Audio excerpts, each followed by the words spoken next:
പരിശുദ്ധമേ, അമ്മേ പരിശുദ്ധമേ, ദൈവമാതാവേ, കൃപാസനത്തിലൂടെ ഞങ്ങൾക്കും ഞങ്ങളുടെ ദേശത്തിനും അമ്മ മധ്യസ്ഥം തേടിത്തന്ന എല്ലാ അനുഗ്രഹങ്ങൾക്കും കൃപകൾക്കും ഞങ്ങളിപ്പോൾ ഹൃദയം നിറഞ്ഞ നന്ദി പറയുന്നു.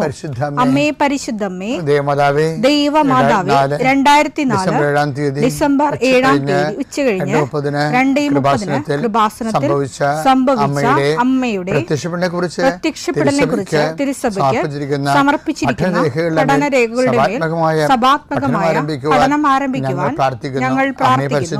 അമ്മേ പരിശുദ്ധമേ, ഭൂസ്വർലോകങ്ങളുടെ രാജ്ഞിയായ അങ്ങേയ്ക്ക് ഭൗമസംരക്ഷണത്തിനായി പ്രപഞ്ചപ്രകൃതിയെ തന്നെ തിരുസഭ പ്രതിഷ്ഠിക്കുവാൻ ഈ പ്രത്യക്ഷീകരണം വഴി ഇടയാക്കണമേ. പരിശുദ്ധമേ, ജപമാല മാതാവേ, സകല കൃപാസനം പ്രാർത്ഥനയോടും ചേർത്ത് ഞങ്ങളിപ്പോൾ പ്രാർത്ഥിക്കുന്ന ഈ കുടുംബത്തിന്റെ പ്രത്യേക നിയോഗം പറ മക്കളെ.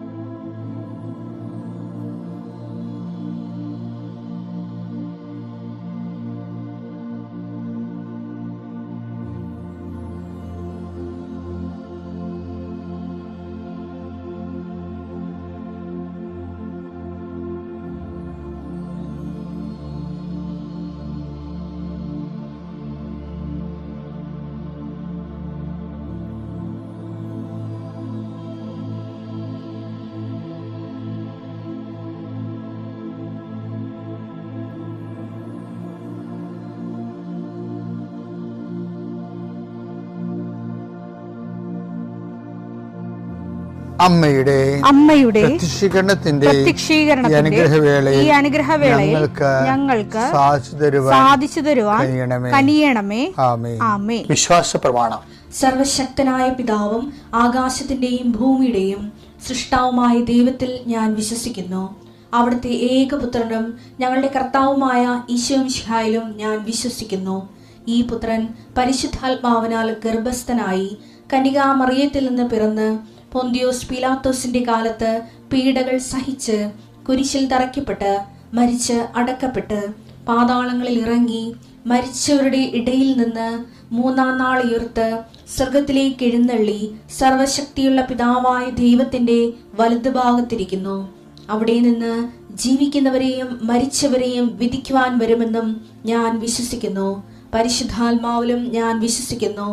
വിശുദ്ധ കത്തോലിക്കാ സഭയിലും പുണ്യവാന്മാരുടെ ഐക്യത്തിലും പാപങ്ങളുടെ മോചനത്തിലും ശരീരത്തിന്റെ ഉയർപ്പിലും നിത്യമായ ജീവിതത്തിലും ഞാൻ വിശ്വസിക്കുന്നു. ആമേൻ. സ്വർഗ്ഗസ്ഥനായ ഞങ്ങളുടെ പിതാവേ, അങ്ങയുടെ നാമം പൂജിതമാകണമേ. അങ്ങയുടെ രാജ്യം വരണമേ. അങ്ങയുടെ തിരുമനസ് സ്വർഗത്തിലെ പോലെ ഭൂമിയിലും ആകണമേ. അന്നു വേണ്ടുന്ന ആഹാരം ഇന്ന് ഞങ്ങൾക്ക് തരണമേ. ഞങ്ങളോട് തെറ്റ് ചെയ്യുന്നവരോട് ഞങ്ങൾ ക്ഷമിക്കുന്നത് പോലെ ഞങ്ങളുടെ തെറ്റുകൾ ഞങ്ങളോടും ക്ഷമിക്കണമേ. ഞങ്ങളെ പ്രലോഭനത്തിൽ ഉൾപ്പെടുത്തരുതേ, തിന്മയിൽ ഞങ്ങൾ രക്ഷിക്കണമേ. ആമേൻ. നന്മ നിറഞ്ഞ മറിയമേ, സ്വസ്തി. കർത്താവ് അങ്ങയുടെ കൂടെ സ്ത്രീകളിൽ അങ്ങ് അനുഗ്രഹിക്കപ്പെട്ടവളാകുന്നു. അങ്ങയുടെ ഉദരത്തിൻ ഫലമായി ഈശോ അനുഗ്രഹിക്കപ്പെട്ടവനാകുന്നു. പരിശുദ്ധ മറിയമേ, തമ്പുരാന്റെ അമ്മേ, പാപികളായ ഞങ്ങൾക്ക് വേണ്ടി ഇപ്പോഴും ഞങ്ങളുടെ മരണസമയത്തും തമ്പുരാനോട് അപേക്ഷിക്കണമേ. ആമേൻ. കർത്താവേ, നിന്റെ ഉന്നതമായ നാമത്തിൽ സ്തോത്രം ചെയ്യുന്നു. കർത്താവേ, നിന്റെ വിശുദ്ധ പൗരോഹിത്യത്തെ മഹത്വപ്പെടുത്തണമേ. കർത്താവെ, സഭയിലുള്ള സാന്നിധ്യം പ്രകടമാക്കണമേ. 40 വർഷം ഞാൻ അർപ്പിച്ച കുർബാനയുടെ യോഗ്യതയെ കൃപാസാൽത്താറെ ജീവനോടെ പ്രത്യക്ഷപ്പെട്ട പരിശുദ്ധ അമ്മയുടെ മാധ്യസ്ഥത്തിൽ ഞാൻ അങ്ങയുടെ മക്കൾക്ക് വേണ്ടി പ്രാർത്ഥിക്കുന്ന കർത്താവെ, ലോകം മുഴുവനും ഉണർന്നിരിക്കുന്ന സമയത്ത് ഈ പ്രാർത്ഥനയിൽ പങ്കെടുക്കുന്ന ഓരോ മക്കള്, ഇന്ന് കടന്നു പോകുന്ന ഓരോ വഴികള്, ഓരോ ഉദ്യമങ്ങള്, ഓരോ ജീവിത ലക്ഷ്യങ്ങള്, അമ്മേ പരിശുദ്ധമേ, ദേവമാതാവേ, കൃപാസാൽത്താറെ ജീവനോടെ പ്രത്യക്ഷപ്പെട്ട അമ്മയുടെ സാന്നിധ്യം, സഞ്ചാരി മാതാവേ, സമയത്തിൻ്റെ അധികാരി, ഈ മക്കളുടെ കൂടെ പോകണമെന്ന് പ്രാർത്ഥിക്കുന്നു. കർത്താവെ, മനസ്സ് വേദനിക്കുന്ന എല്ലാ വിഷയങ്ങളും, അവരുടെ മനസ്സ് വേദനിപ്പിക്കുന്ന എല്ലാ വ്യക്തികളും ഇപ്പോഴും ഈശോയുടെ നാമം നിർവീര്യമാകട്ടെ. കർത്താവെ, മനസ്സ് വിഷമിപ്പിക്കുന്ന സാഹചര്യങ്ങൾ, ചെയ്തെടുക്കേണ്ട ഉത്തരവാദിത്തങ്ങൾ, മറ്റുള്ളവർ നമ്മളെ പഴി പറയാൻ സാധ്യതയുള്ള എല്ലാ വിഷയത്തിൻ്റെ മേലും കർത്താവിൻ്റെ കരുണ ചൊരിയുകയും നിങ്ങളെ കർത്താവ് ഇന്ന് നിലനിർത്തി തരികയും ചെയ്യട്ടെ. നിങ്ങൾ പോകുന്ന വഴികൾ, കണ്ടുമുട്ടുന്ന വ്യക്തികൾ, ചെയ്യുന്ന കാര്യങ്ങൾ, യാത്ര ചെയ്യുന്ന വാഹനങ്ങൾ, ഒപ്പിടുന്ന പേപ്പറുകൾ, കൈമാറുന്ന രേഖകൾ, കഴിക്കുന്ന മരുന്ന് എല്ലാം മാതാവിൻ്റെ മധ്യസ്ഥത്തിലെ യേശുനാമത്തിൽ അനുഗ്രഹിക്കപ്പെടുകയും നീ ദൈവത്തെ അനുഭവിക്കാൻ ഇന്ന് നിന്നെ സഹായിക്കുകയും ചെയ്യട്ടെ. നിത്യം പിതാവും പുത്രനും പരിശുദ്ധാത്മാശ്രേഷ്ഠ നീക്കുവാണ്. നമ്മൾ ഇന്ന് ഉടമ്പടിയുടെ നിത്യതയും അനുദിന ജീവിതവും ഒരുപോലെ അഭിസംബോധന ചെയ്യുന്ന ശക്തമായൊരു വചനം ഈ ദിവസങ്ങളിൽ എൻ്റെ ശ്രദ്ധയിൽപ്പെട്ടു. അത് 2 സാമുവേൽ 23:5. 2 സാമുവേൽ 23:5. അവിടുന്ന് എന്നോട് ശാശ്വതമായ ഉടമ്പടി ചെയ്തിരിക്കുന്നു. സുരക്ഷിതമായി സംവിധാനം ചെയ്ത ഉടമ്പടി. അതാണ് നമ്മുടെ ഉടമ്പടി പോലെയാണ്. ഉടമ്പടിയുടെ പ്രത്യേകത അതാണ്. സുരക്ഷിതമായി, ലൂപ്പ് ഹോൾ ഇല്ലാതെ, അതാണ് ഒഴികഴിവില്ലാതെ, പ്രസരണ നഷ്ടമില്ലാതെ സംവിധാനം ചെയ്ത ഉടമ്പടി. അവിടുന്ന് എന്റെ രക്ഷയും അഭിലാഷവും സാധിച്ചു തരും. ഉടമ്പടി ഏറ്റവും ഗുണതാണ്. രക്ഷ എന്ന് പറഞ്ഞാൽ നിത്യരക്ഷ, അഭിലാഷം എന്ന് പറയുന്നത് എന്താണ്? അനുദിന ആവശ്യങ്ങൾ. അപ്പം അനുദിന ആവശ്യങ്ങൾ നിത്യരക്ഷയും ഒറ്റ പാക്കേജിൽ കിട്ടണ എന്താണ്? അത് ഉടമ്പടിയാണ്.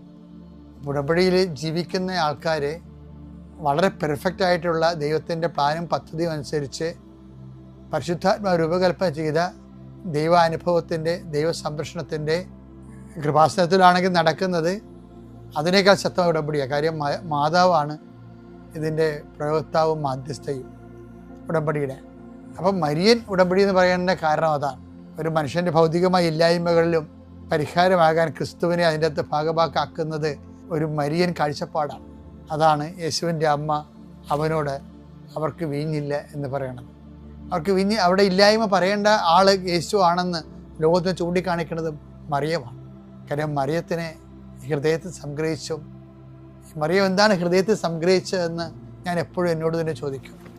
ഇപ്പോഴും പരിശുദ്ധാത്മ പറയണത് യേശുവാണല്ല. മനുഷ്യാവതാരത്തിൻ്റെ ദിവ്യരഹസ്യങ്ങൾ ആദ്യം കൈമാറിയ സ്ത്രീ, രക്ഷാകര ചരിത്രത്തിലെ ദൈവം ഏറ്റെടുത്ത് അനുഗ്രഹിച്ച് ദൈവവഴി കൊടുത്ത പരിശുദ്ധ അമ്മ യേശു ആരാണെന്നുള്ള മുഴുവൻ വെളിപാടുകളുള്ള ആളാണ്. അതുകൊണ്ടാണ് ഈ ഇല്ലായ്മ വന്നപ്പോഴും യേശുവിൻ്റെ അമ്മ അവനോട് പറഞ്ഞു അവർക്ക് വീഞ്ഞില്ല.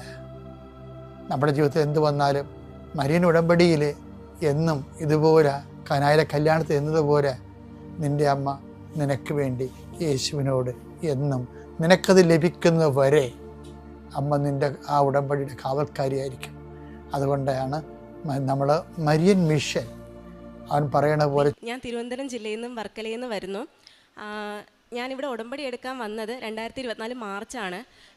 കൃപാസനത്തെ പറ്റി അറിഞ്ഞെന്ന് വെച്ച് കഴിഞ്ഞാൽ എൻ്റെ കൂടെ വർക്ക് ചെയ്യുന്ന ഒരു കുട്ടിയാണ് എൻ്റെ അടുത്ത് പറഞ്ഞത്. എനിക്ക് ഒരുപാട് ദുഃഖങ്ങളുണ്ടായിരുന്നു. അപ്പോൾ അവൾ എൻ്റെ അടുത്ത് പറഞ്ഞ് നീ ഇവിടെ വന്ന് ഉടമ്പടി എടുത്താൽ മതി, എല്ലാം ശരിയാവുമെന്ന് പറഞ്ഞു. ഞങ്ങൾ വരുന്നത് പക്ഷേ മാർച്ചിലാണ്. പക്ഷേ 2024 ഫെബ്രുവരിയിൽ നാഷണൽ ഹെൽത്ത് മിഷൻ്റെ ഒരു എക്സാം ഉണ്ടായിരുന്നു കോട്ടയം ജില്ലയിൽ. പഠിക്കുന്നുണ്ട്, പക്ഷേ പഠിക്കുന്ന ഒന്നും മനസ്സിൽ വരത്തില്ല, എല്ലാം മറന്നു പോകുമായിരുന്നു. ആ എക്സാമിന് അവിടെ ചെന്നിരുന്നപ്പോഴത്തേക്ക് ഞാൻ പറഞ്ഞു, എൻ്റെ പൊന്നമ്മേ, ഞാൻ ഇവിടെ ഉടമ്പടി പോലും എടുത്തിട്ടില്ല. ഇവിടെ എനിക്ക് ഈ എക്സാം പാസ്സാവുകയാണെങ്കിലും ഇൻ്റർവ്യൂ കിട്ടുകയാണെന്നുണ്ടെങ്കിൽ ഞാൻ ഇവിടെ വന്ന് ഉടമ്പടി എടുത്തോളാം എന്ന് പറഞ്ഞു. എന്തൊക്കെയോ അതിൻ്റെ അകത്ത് ബബിൾ ചെയ്തു, എന്തൊക്കെയോ ചെയ്തിട്ട് ഇറങ്ങി വന്നു. പക്ഷേ കുറച്ച് ദിവസം കഴിഞ്ഞപ്പോഴത്തേക്ക് റിസൾട്ട് വന്നു, എക്സാമിന് പാസ്സായെന്ന്. സെയിം ഇതേ കണക്ക് ഇൻ്റർവ്യൂവിനും പോയി, എന്തൊക്കെയോ ചോദിച്ചു, അവിടെ ഇത് തന്നെ പറഞ്ഞു വന്നു. ആ ഇൻ്റർവ്യൂവും പാസ്സായി. പിന്നീട് ഇങ്ങോട്ട് വരാൻ ഒരുപാട് തടസ്സങ്ങളുണ്ടായിരുന്നു. പിന്നീട് ഒരു ദിവസം തലേന്ന് തീരുമാനിക്കുന്നു, നാളെ നമുക്ക് കൃപാസനത്തിൽ പോകാൻ തീരുമാനിച്ച് ഞാനും അവളും കൂടെ വന്ന് ഇവിടെ വന്ന് ഉടമ്പടി എടുക്കുകയായിരുന്നു. അത് കഴിഞ്ഞതിന് ശേഷം എനിക്ക് 2026 ഫെബ്രുവരി 7 എനിക്കൊരു ആക്സിഡൻറ്റ് പറ്റിയിട്ടുണ്ടായിരുന്നു. ആ സമയത്ത് ഞാനെന്ന് വെച്ചാൽ എൻ്റെ വീട്ടിലാണ് എൻ്റെ മോൻ നിൽക്കുന്നത്. അപ്പോൾ മോനെ കൊണ്ടുപോകാൻ വേണ്ടിയിട്ട് എല്ലാ ശനിയാഴ്ചയായിരുന്നു അന്ന്. എല്ലാ ശനിയാഴ്ച എൻ്റെ മോനെ വീട്ടിൽ കൊണ്ടുപോകുമായിരുന്നു. അന്ന് എൻ്റെ അടുത്ത് ആരോ പറയുന്നു, വേണ്ട അവ ഇവിടെ നിൽക്കട്ടെ എന്ന് പറയുന്നു. ഞാൻ ആ പോകുന്ന വഴിക്കാണ് എനിക്കൊരു ആക്സിഡൻറ്റ് പറ്റുക. പക്ഷേ വേറെ പ്രത്യേകിച്ച് പരിക്കൊന്നുമില്ല, ചെറിയൊരിത് മാത്രം വന്ന് അമ്മ എന്നെ രക്ഷിച്ചു. അതുവഴി എൻ്റെ മകനെ അതിൽ നിന്ന് മാറ്റിത്തന്ന് എൻ്റെ മകനെ അതിൽ നിന്ന് രക്ഷിച്ചു. അതുമല്ലാതെ എനിക്ക് എല്ലാ മാസവും 10-ാം തീയതി ആകുമ്പോൾ ഒന്നുകിൽ ടോൺസിലൈറ്റിസ് അല്ലെങ്കിൽ അലർജി, ഇതിങ്ങനെ കണ്ടിന്യൂസ് ആയിട്ട് ഇങ്ങനെ വന്നുകൊണ്ടിരിക്കുമായിരുന്നു. എനിക്ക് സെപ്റ്റോപ്ലാസ്റ്റിക് സർജറി കഴിഞ്ഞിട്ട് ഇപ്പം 3-4 വർഷമായിരുന്നു. പക്ഷെ അത് കഴിഞ്ഞിട്ട് ഇപ്പം ഈ ഒരു വർഷത്തോളം അടുപ്പിച്ച് എനിക്ക് ഇങ്ങനെ എല്ലാ മാസവും 10-ാം തീയതി എന്നുള്ള ഡേറ്റ് ഉണ്ടെങ്കിൽ എന്തെങ്കിലും അസുഖം, ഒന്നുകിൽ ടോൺസിലൈറ്റിസ് അല്ലെങ്കിൽ അലർജി, വേറെ എന്തെങ്കിലും അസുഖമാണ് എനിക്കിങ്ങനെ വന്നുകൊണ്ടിരുന്നത്. അവസാനം ഞാൻ സിട്രസിൻ്റെ അടിമയായിട്ട് തന്നെ മാറിയായിരുന്നു. അവസാനം ഞാൻ ഇതെല്ലാം നിർത്തിയിട്ട് ഞാൻ ഇവിടുന്ന് കൊണ്ടുവന്ന തൈലവും ഉപ്പും തേനും എല്ലാം കഴിക്കാൻ തുടങ്ങി. അത് കഴിച്ച് കുറച്ച് നാൾ അച്ഛൻ്റെ ധ്യാനമൊക്കെ കൂടി കഴിഞ്ഞപ്പോഴത്തേക്ക് പിന്നീട് എനിക്ക് ഈ സിട്രസിനോ ഒന്നും തന്നെ കഴിക്കേണ്ടി വന്നിട്ടില്ല. എനിക്കാണെങ്കിൽ തണുത്ത സാധനം ഒന്നും തന്നെ എനിക്ക് കഴിക്കാൻ പറ്റത്തില്ലായിരുന്നു. പക്ഷേ ഇപ്പം എനിക്ക് യാതൊരു കുഴപ്പമില്ല, എനിക്ക് എന്ത് വേണമെങ്കിലും തണുത്തത് കഴിക്കാം. പിന്നെ അതുപോലെ തന്നെ എനിക്ക് ഞങ്ങളുടെ വീട്ടിൻ്റെ പ്രമാണത്തിന് പൈസ അടയ്ക്കാതിരുന്നപ്പോഴത്തേക്ക് കുറച്ച് ഇഷ്യൂ വന്നു. പലിശ അടയ്ക്കാൻ വേണ്ടിയിട്ട് ഞാൻ ഒരാളിൽ നിന്ന് സ്വർണ്ണം വാങ്ങിക്കൊണ്ട് വെച്ചിട്ടുണ്ടായിരുന്നു. 3 മാസത്തിനുള്ളിൽ എടുത്ത് കൊടുക്കാമെന്നാണ് പറഞ്ഞത്. പക്ഷേ എന്നെക്കൊണ്ട് നടന്നില്ല. തരാമെന്ന് പറഞ്ഞ ആൾക്ക് കുറച്ച് ഇഷ്യൂ കാരണം തരാൻ പറ്റിയില്ല. ഈ 3 മാസത്തിനുള്ളിൽ എനിക്ക് എടുത്ത് കൊടുക്കാൻ പറ്റിയില്ല. ആ സമയത്ത് എനിക്ക് പിന്നും സാവകാശം തന്നു, പക്ഷെ ആ സമയത്തും എനിക്ക് പറ്റിയില്ല. അവസാനം എൻ്റെ അടുത്ത് അവർക്ക് തന്നെ വീട്ടിൽ പ്രശ്നങ്ങളായി, അവരുടെ ജീവിതത്തിലും പ്രശ്നങ്ങളായി. അങ്ങനെ കുറച്ച് കാര്യങ്ങളായപ്പോഴത്തേക്ക് ലാസ്റ്റ് എനിക്ക് ഡേറ്റ് തന്നു, ഇന്നലെ എനിക്ക് എടുത്ത് കൊടുക്കണമെന്നുള്ളത്. എൻ്റെ മുന്നിൽ ഒരു വഴിയില്ല, എടുത്തു കൊടുക്കാൻ എൻ്റെ കയ്യിൽ പൈസയില്ല, ഒന്നും തന്നെ ഇല്ല. ഞാൻ ചങ്ങനാശ്ശേരിയിലാണ് ഞാൻ വർക്ക് ചെയ്യുന്നത്. ഞാൻ ട്രെയിനിൽ ഇരുന്ന് സർവ്വശക്തനായ പിതാവ് വിശ്വാസപ്രമാണം ഇങ്ങനെ ചൊല്ലിക്കൊണ്ടേ ഇരിക്കുവാണ്. അപ്പോൾ ഇവിടെ ഉടമ്പടി എടുത്തിട്ടുള്ള വേറെ ചേച്ചി തന്നെ അവർ ഓരോ കാര്യങ്ങൾ സംസാരിക്കുന്നുണ്ട്, പക്ഷേ എനിക്ക് അതിലൊന്നും ശ്രദ്ധിക്കാൻ പറ്റുന്നില്ല. ഞാൻ ഇതിങ്ങനെ പറഞ്ഞുകൊണ്ടിരിക്കുമ്പോൾ അവരെൻ്റെ അടുത്ത് ചോദിച്ചു, എന്താ നീ ഇങ്ങനെയെന്ന് ചോദിച്ചു. ഞാൻ എൻ്റെ കാര്യം ഇങ്ങനെ പറഞ്ഞു. ഞാൻ പറഞ്ഞു അമ്മ എനിക്ക് ശരിയാക്കി തരും, ഞാൻ ഞായറാഴ്ച ഇവിടെ വരുമെന്ന് ഞാൻ പറഞ്ഞു. പക്ഷേ അപ്പം ആ ചേച്ചി എൻ്റെ അടുത്ത് തിരിച്ചു ചോദിച്ചു, എടി നടക്കേണ്ടത് ശനിയാഴ്ചയാണ്, പക്ഷെ നീ ഞായറാഴ്ച വന്നിട്ട് എന്ത് കാര്യമെന്ന്. അതുവരെ എനിക്ക് ഒന്നുമില്ലായിരുന്നു. പിന്നെ അതിനുശേഷം ഞാൻ വെള്ളിയാഴ്ച ട്രെയിനിൽ പോകുന്ന വഴിക്ക് ഞാനിങ്ങനെ ആലോചിച്ചു, ശരിയാണല്ലോ, ഇന്ന് ചെന്ന് കണ്ടിട്ടല്ലേ കാര്യമുള്ളൂ, ഞായറാഴ്ച എല്ലാം കഴിഞ്ഞിട്ട് പോയിട്ട് കാര്യമില്ലല്ലോ എന്ന് വിചാരിച്ചു. ഞാൻ വെള്ളിയാഴ്ച ഉച്ച കഴിഞ്ഞ് ഞാൻ നേരെ ഇങ്ങോട്ട് വന്നു. ഇവിടെ ഈ അൾത്താരെ വന്നിരുന്ന് അമ്മയോട് കരഞ്ഞ് പ്രാർത്ഥിച്ചു. എൻ്റെ കയ്യിൽ നിവർത്തിയില്ല, എനിക്ക് ഇതുവരെ ആരും എനിക്കൊന്നും തന്ന് സഹായിച്ചിട്ടില്ല. എന്നെക്കൊണ്ട് കിട്ടത്തില്ല, അതെടുത്ത് കൊടുക്കാൻ എന്നെക്കൊണ്ട് കഴിയത്തുമില്ല. അതായത് നാളെ ജൂൺ 6-ാം തീയതി 3 മണിക്ക് മുമ്പ് എനിക്കത് എടുത്ത് കൊടുക്കണം, അത് എടുത്ത് കൊടുത്തേ പറ്റുള്ളൂ, എടുത്ത് തന്നേ പറ്റുള്ളൂ, നീ തന്നെ എനിക്ക് എടുത്ത് തരണമെന്ന് ഞാൻ അമ്മേൻ്റെ അടുത്ത് ഇവിടുന്ന് നിലവിളിച്ച് കരഞ്ഞിട്ടാണ് പോയത്. ഞാൻ ബുധനാഴ്ച തൊട്ട് ഞാൻ ഉപവാസമാണ്, രാത്രി മാത്രമേ ഞാൻ ഫുഡ് കഴിക്കുള്ളൂ, ബാക്കി വെള്ളത്തിൽ മാത്രമാണ് ഞാൻ നിന്നോണ്ടിരുന്നത്. ഇവിടെ വന്ന് ഞായറാഴ്ച ഇത് കഴിഞ്ഞതിന് ശേഷം മാത്രമേ ഞാൻ എന്തെങ്കിലും കഴിക്കുള്ളൂ എന്നാണ് പറഞ്ഞിരുന്നത്. അത് കഴിഞ്ഞതിന് ശേഷം ഞാൻ വെള്ളിയാഴ്ച വീട്ടിൽ ചെന്നു, എന്നും ജപമാല ചൊല്ലി. അതിനുശേഷം ഞാൻ അന്ന് തറയിലാണ് കിടന്നത്. പക്ഷെ ഞാൻ പറഞ്ഞു, എനിക്ക് നാളെ തരുമെന്നുണ്ടെങ്കിൽ മാത്രമേ എന്നെ നാളെ നീ ജീവനോടെ എണീപ്പിക്കാനുള്ളൂ, ഇല്ലയെന്നുണ്ടെങ്കിൽ നീ എന്നെ വിളിച്ചുണർത്തരുതെന്ന് ഞാൻ പറഞ്ഞു. പക്ഷെ രാവിലെ ഞാൻ എണീറ്റു. അപ്പം ഞാൻ പറഞ്ഞു കിട്ടും എന്നുള്ളതിൽ 10 മണിയായി 11 മണിയായി, ഒരു രക്ഷയുമില്ല. അവസാനം ഞാൻ വേറൊരു കൊച്ചിനെ ഞാൻ വിളിച്ച് ചോദിച്ചു, എന്നെ ഒന്ന് സഹായിക്കാമോ, എങ്ങനെയാണ് കാരണമെന്നും. പക്ഷെ ഒരു മടി പോലും എൻ്റെ അടുത്ത് പറഞ്ഞില്ല, ഇല്ലയെന്നോ ഒന്നും പറഞ്ഞില്ല. ചേച്ചി ഞാൻ തരാമെന്ന് പറഞ്ഞ് ആ കൊച്ചൻ എനിക്ക് തന്നു. അതുപോലെ ഞാൻ പലരിടത്തുനിന്ന് ഞാൻ ചോദിച്ചു, എനിക്ക് തന്നു. 3 മണിയെന്ന സമയത്തിനുള്ളിൽ തന്നെ എനിക്ക് അമ്മ അത് തന്നു. ഞാനതവിടെ എടുത്ത് കൊടുത്തു. ഈ മാസം 26-ാം തീയതി എൻ്റെ ബർത്ത്ഡേ ആണ്. ഞാൻ അമ്മയടുത്ത് പറഞ്ഞു, എല്ലാവരും ഇവിടെ പറയുന്നുണ്ടായിരുന്നു ബർത്ത്ഡേ ഗിഫ്റ്റായിട്ട് എന്തെങ്കിലും തരണമെന്ന്. ഞാനും ചോദിച്ചു ബർത്ത്ഡേ ആയിട്ട് എനിക്ക് ഇവിടെ വന്ന് ഈ അൾത്താരയുടെ മുമ്പ് വന്ന് സാക്ഷ്യം പറയാൻ എനിക്കൊരു അവസരം തരണമെന്ന്. അതുപോലെ തന്നു. എൻ്റെ മെഴുകുതിരി കത്തിച്ചപ്പോഴത്തേക്ക് എനിക്ക് അതിൻ്റെ അകത്ത് 7 എന്നുള്ള സംഖ്യ വന്നിരുന്നു, പക്ഷെ എന്തെന്നുള്ള മനസ്സിലായില്ല. പക്ഷെ ഇപ്പം ഇവിടെ പറഞ്ഞപ്പോൾ ഇന്ന് 7-ാം തീയതിയാണ്. ഈ 7-ാം തീയതി ആയിരിക്കും എനിക്ക് സാക്ഷ്യം പറയാൻ വേണ്ടിയിട്ട് ഒരു അവസരം കൂടി തന്നത്. അതുപോലെ തന്നെ ഞാൻ ബൈബിള് വായിക്കും. പിന്നെ അതുപോലെ തന്നെ പത്രം വാങ്ങിച്ച് ഞാൻ എല്ലാവർക്കും കൊണ്ടുവന്ന് കൊടുക്കുമായിരുന്നു. പിന്നെ ഓൾഡ് ഏജ് ഹോമിൽ പോയിട്ട് അമ്മമാർക്ക് നഖം വെട്ടി കൊടുക്കുമായിരുന്നു. പിന്നെ അവിടെയുള്ള ഒരു ചേച്ചി എൻ്റെ അടുത്ത് പറഞ്ഞായിരുന്നു, വരാൻ പറ്റത്തില്ല, അപ്പോൾ ഇവിടെ വരികയാണെന്നുണ്ടെങ്കിൽ തേനും തൈലമൊക്കെ ഉപ്പുമൊക്കെ വാങ്ങിക്കൊണ്ട് കൊടുക്കണമെന്ന് പറഞ്ഞത് വ്യാഴാഴ്ചയാണ്. വെള്ളിയാഴ്ച ഞാൻ ഇവിടെ തന്നെ വെള്ളിയാഴ്ച വന്നു, എല്ലാം മേടിച്ചുകൊണ്ട് ഞാൻ കൊടുത്തു. പത്രങ്ങൾ ഞാൻ റോഡുകളിലും ബസ് സ്റ്റാൻഡുകളിലും റെയിൽവേ സ്റ്റേഷനിലും ഹോസ്പിറ്റലിലൊക്കെയാണ് ഞാൻ കൊണ്ടുപോയി കൊടുക്കാതിരുന്നത്. അമ്മയുടെ പ്രത്യക്ഷൻ്റെ സാക്ഷിയാക്കി മാറ്റിയതിന് 1000 നന്ദി. കാരണം എനിക്കറിയത്തില്ല നടക്കുമോ എന്ന്, ഞാൻ ജീവനോടെ നിൽക്കുമെന്ന് പോലും ഞാൻ പ്രതീക്ഷിച്ചില്ല. മരിക്കാൻ എനിക്ക് പേടിയാണ്, എനിക്ക് ആത്മഹത്യക്ക് ഒന്നിനും പറ്റത്തില്ല. പക്ഷേ ഞാൻ പറഞ്ഞു, എനിക്ക് കിട്ടുമെന്നുണ്ടെങ്കിൽ മാത്രമേ എന്നെ ജീവനോടെ നിലനിർത്താവുള്ളൂ എന്ന്. പക്ഷേ എനിക്ക് തന്നു. അതും ഈ മാസം എൻ്റെ ബർത്ത്ഡേ ആയിട്ട് എനിക്കത് ഇവിടെ പറയാൻ വേണ്ടിയിട്ടുള്ള രീതിയിൽ തന്നെ എനിക്ക് തന്നു, എന്നെ സഹായിച്ചു. അമ്മയ്ക്കും തിരുകുമാരനും 1000 നന്ദി. അച്ഛൻ്റെ ധ്യാനം ഞാൻ കൂടാറുണ്ട്. കൂടിയതിന് ശേഷം ഞാൻ സ്റ്റാറ്റസ് ഇടാറുണ്ട്. അത് കണക്ക് തന്നെ എന്നും 5:30 ഡെയിലി ബെഡ് കൂട്ടിയിട്ട് സ്റ്റാറ്റസ് ഇടാറുണ്ട്. എല്ലാ ദിവസവും മുട്ടേപ്പായി നിന്ന് തന്നെയാണ് ജപമാല ചൊല്ലുന്നത്. അത് മുടക്കം വരുത്തിയിട്ടില്ല. ആദ്യമൊക്കെ ഉഴപ്പിയിട്ടുണ്ടായിരുന്നു, പക്ഷേ ഇപ്പം ഒന്നും തന്നെ മുടക്കിയിട്ടില്ല. ഇപ്പം എല്ലാ ദിവസവും സ്ഥിരമായിട്ട് ഓരോന്ന് ചെയ്ത് തന്നെയാണ് പൊയ്ക്കൊണ്ടിരിക്കുന്നത്. എല്ലാം തന്നെ ദൈവത്തിന് നന്ദി. ഇനിയും ഈ ഉടമ്പടി തന്നെ മുന്നോട്ട് പോകാനാണ് ഞാൻ തിരിക്കുന്നത്. എൻ്റെ മരണം വരെയും ഞാൻ ഇതിൽ തന്നെ ആയിരിക്കും. ഇനിയും ഒരുപാട് തവണ എനിക്ക് സാക്ഷ്യം പറയാൻ വേണ്ടി അമ്മയും തിരുക്കുമാരനും സാധിച്ചു തരട്ടെ എന്ന് പ്രാർത്ഥിക്കുന്നു. അങ്ങ് നൽകിയ അനുഗ്രഹങ്ങളെ പ്രതി ഞാൻ എന്നേക്കും അവിടുത്തോട് നന്ദി പറയും. അങ്ങയുടെ ഭക്തരുടെ മുൻപിൽ ഞാൻ അങ്ങയുടെ നാമം പ്രകീർത്തിക്കും. എന്തെന്നാൽ അത് ശ്രേഷ്ഠമാണ്. സങ്കീർത്തനം 52:9 ഉടമ്പടി എന്നത് ദൈവത്തോടുള്ള ഒരു വലിയ ബന്ധമാണ്. വിശ്വാസവും നന്ദിയും നിറഞ്ഞ ആത്മീയമായ ഒരു ബന്ധമാണ്. ദൈവം ചെയ്തതെ ഓർത്ത് ദൈവത്തിന് നന്ദി പറയുവാനും സ്തുതിക്കുവാനും വിശ്വാസത്തോടെ പ്രതീക്ഷയോടെ കാത്തിരിക്കുന്ന ഒരു വലിയ പദ്ധതിയാണ് ഉടമ്പടി. ഈ മകൾക്ക് ഉണ്ടായിരുന്ന രോഗസൗഖ്യമാണ് ആദ്യം നമ്മളോട് ഷെയർ ചെയ്തത്. അതായത് ടോൺസിലൈറ്റിസും അലർജിയും ഉണ്ടായിരുന്നു. 1 വർഷത്തോളം സിട്രോസിൻ ടാബ്ലറ്റ് കഴിക്കുകയും പല ട്രീറ്റ്മെൻറ്റ് ചെയ്യുകയും യാതൊരു ഫലമില്ലാതെ പരിശുദ്ധ അമ്മയുടെ ഉടമ്പടി നേർച്ച വസ്തുക്കളായ ഉടമ്പടി തൈലവും വെഞ്ചരിച്ച ഉപ്പും വിശ്വാസ പ്രമാണം ചൊല്ലി പ്രാർത്ഥിച്ച് ഉപയോഗിച്ചതിൻ്റെ ഫലമായിട്ട് ഈ ടോൺസിലൈറ്റിസും അലർജിയിൽ നിന്നും പൂർണ്ണമായിട്ട് രോഗസൗഖ്യം ലഭിച്ചു എന്നാണ് ശ്രുതി സാക്ഷ്യപ്പെടുത്തുന്നത്. പിന്നീട് ഒരു കടബാധ്യതയായിരുന്നു. വീടിൻ്റെ ലോൺ അടയ്ക്കാനായിട്ട് യാതൊരു നിവൃത്തിയുമില്ലായിരുന്നു. അങ്ങനെ ഈ മകള് പ്രാർത്ഥിച്ചു. ജൂൺ 6-ാം തീയതി ലാസ്റ്റ് ഡേറ്റ് ആയിരുന്നു കടം വീട്ടേണ്ട ദിവസം. ജൂൺ 5-ാം തീയതി ഇവിടെ വരേണ്ട, ഞായറാഴ്ച പോകാമെന്ന് കരുതി ട്രെയിനിൽ യാത്ര ചെയ്യുമ്പോൾ പരിശുദ്ധ അമ്മയുടെ ഒരു ഇടപെടൽ കൂടെയാണ് ഒരു സ്ത്രീ ഈ മോളോട് സംസാരിക്കുകയും ശനിയാഴ്ചയാണെങ്കിൽ കാശ് കൊടുക്കണമെങ്കിൽ വെള്ളിയാഴ്ച തന്നെ അമ്മയുടെ അടുത്ത് പോയി പ്രാർത്ഥിക്കാനാണ് ആ സ്ത്രീ ഒരു ഉപദേശം നൽകിയത്. അതിന് പ്രകാരം ശ്രുതി പരിശുദ്ധ അമ്മയുടെ സന്നിധിയിൽ വന്ന് കണ്ണീരോടെ പ്രാർത്ഥിക്കുകയാണ്. കയ്യിലൊന്നുമില്ല, നാളെ കാശ് കൊടുക്കേണ്ട ദിവസമാണ്, അമ്മ ഒരു വഴി കാണിച്ചു തരണമേ എന്ന് കണ്ണീരോടെ അമ്മയുടെ സന്നിധിയിൽ വന്ന് പ്രാർത്ഥിച്ചു. അതിൻ്റെ ഫലമായിട്ട് ഈ മകള് വീണ്ടും അന്ന് രാത്രിയിൽ പ്രാർത്ഥിച്ച് കിടന്നു. 6-ാം തീയതി ശനിയാഴ്ച പൈസ കൊടുക്കേണ്ട ദിവസമാണ്. 5 പൈസയില്ല കയ്യിൽ. പ്രാർത്ഥിക്കുകയാണ്. പിന്നീട് കുറച്ച് സമയത്തിന് ശേഷം ഒരു 2-3 ഫോൺ കോൾ ചെയ്തു. അത്രയും നാൾ ഫോണിൽ കൂടെ സംസാരിച്ച് പലരും ഉണ്ടായിരുന്നു. പൈസ കിട്ടില്ല എന്ന് ഉറപ്പുണ്ടായിരുന്നു. പക്ഷെങ്കിൽ അന്നത്തെ ദിവസം ആരോടൊക്കെയോ ഫോൺ വിളിച്ചോ അവരെല്ലാം ക്യാഷ് തരാനായിട്ട് റെഡിയാവുകയും അങ്ങനെ ഒരു 3 മണി ആയപ്പോൾ ഈ മകൾ ഡേറ്റ് ഇട്ട് പ്രാർത്ഥിച്ചത് 6-ാം തീയതി 3 മണിക്ക് മുമ്പ് അമ്മ ഇതെല്ലാം ശരിയാക്കി തരണമേ എന്നാണ് വെള്ളിയാഴ്ച അമ്മയുടെ സന്നിധിയിൽ വന്ന് കണ്ണീരോടെ പ്രാർത്ഥിച്ചത്.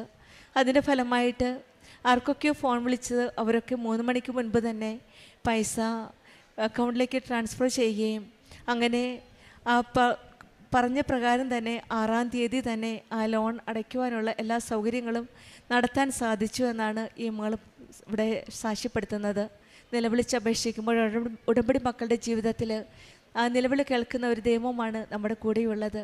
ആ നിലവിളികളിലെ ഉറവിടം, ആ കേൾക്കുന്ന ഉറവിടത്തിലേക്കാണ് പരിശുദ്ധ അമ്മ നമ്മെ കരം പിടിച്ച് നമ്മെ നയിക്കുന്നത്. നമ്മുടെ ജീവിതത്തിലും ആ അനുഗ്രഹങ്ങൾ അനുഭവിക്കാനുള്ള കൃപയ്ക്ക് വേണ്ടി നമുക്ക് പ്രാർത്ഥിക്കാം. നമ്മുടെ ജീവിതത്തിൽ ചെറുതും വലുതുമായ എല്ലാ അനുഗ്രഹങ്ങൾക്കും നമുക്ക് നന്ദി പറയാം. അങ്ങയുടെ ഭക്തരുടെ മുമ്പിൽ ഞാൻ അങ്ങയുടെ നാമം പ്രകീർത്തിക്കും എന്തെന്നാൽ ശ്രേഷ്ഠമെന്നാണ്. ആ ദൈവത്തിനെ മഹത്വപ്പെടുത്താനുള്ള സാഹചര്യങ്ങൾ നമ്മുടെ ജീവിതത്തിൽ ഉണ്ടാകട്ടെ എന്നും പ്രത്യക്ഷീകരണത്തിൻ്റെ സാക്ഷിയായി നമ്മളെ ഉയർത്തണമേ എന്ന് നമുക്ക് പ്രാർത്ഥിക്കാം. ശ്രുതിക്കും കുടുംബത്തിൽ ലഭിച്ച എല്ലാ അനുഗ്രഹങ്ങൾക്കും നമ്മൾക്ക് കരങ്ങളടിച്ച് ദൈവത്തെ മഹത്വപ്പെടുത്താം. യേശുവേ നന്ദി, യേശുവേ സ്തുതി. ജിഷ, ബെന്നി, എൻ്റെ 3 മക്കൾ ബ്ലെസ്സി, ബ്രിട്ടോ, ബിൻഡ.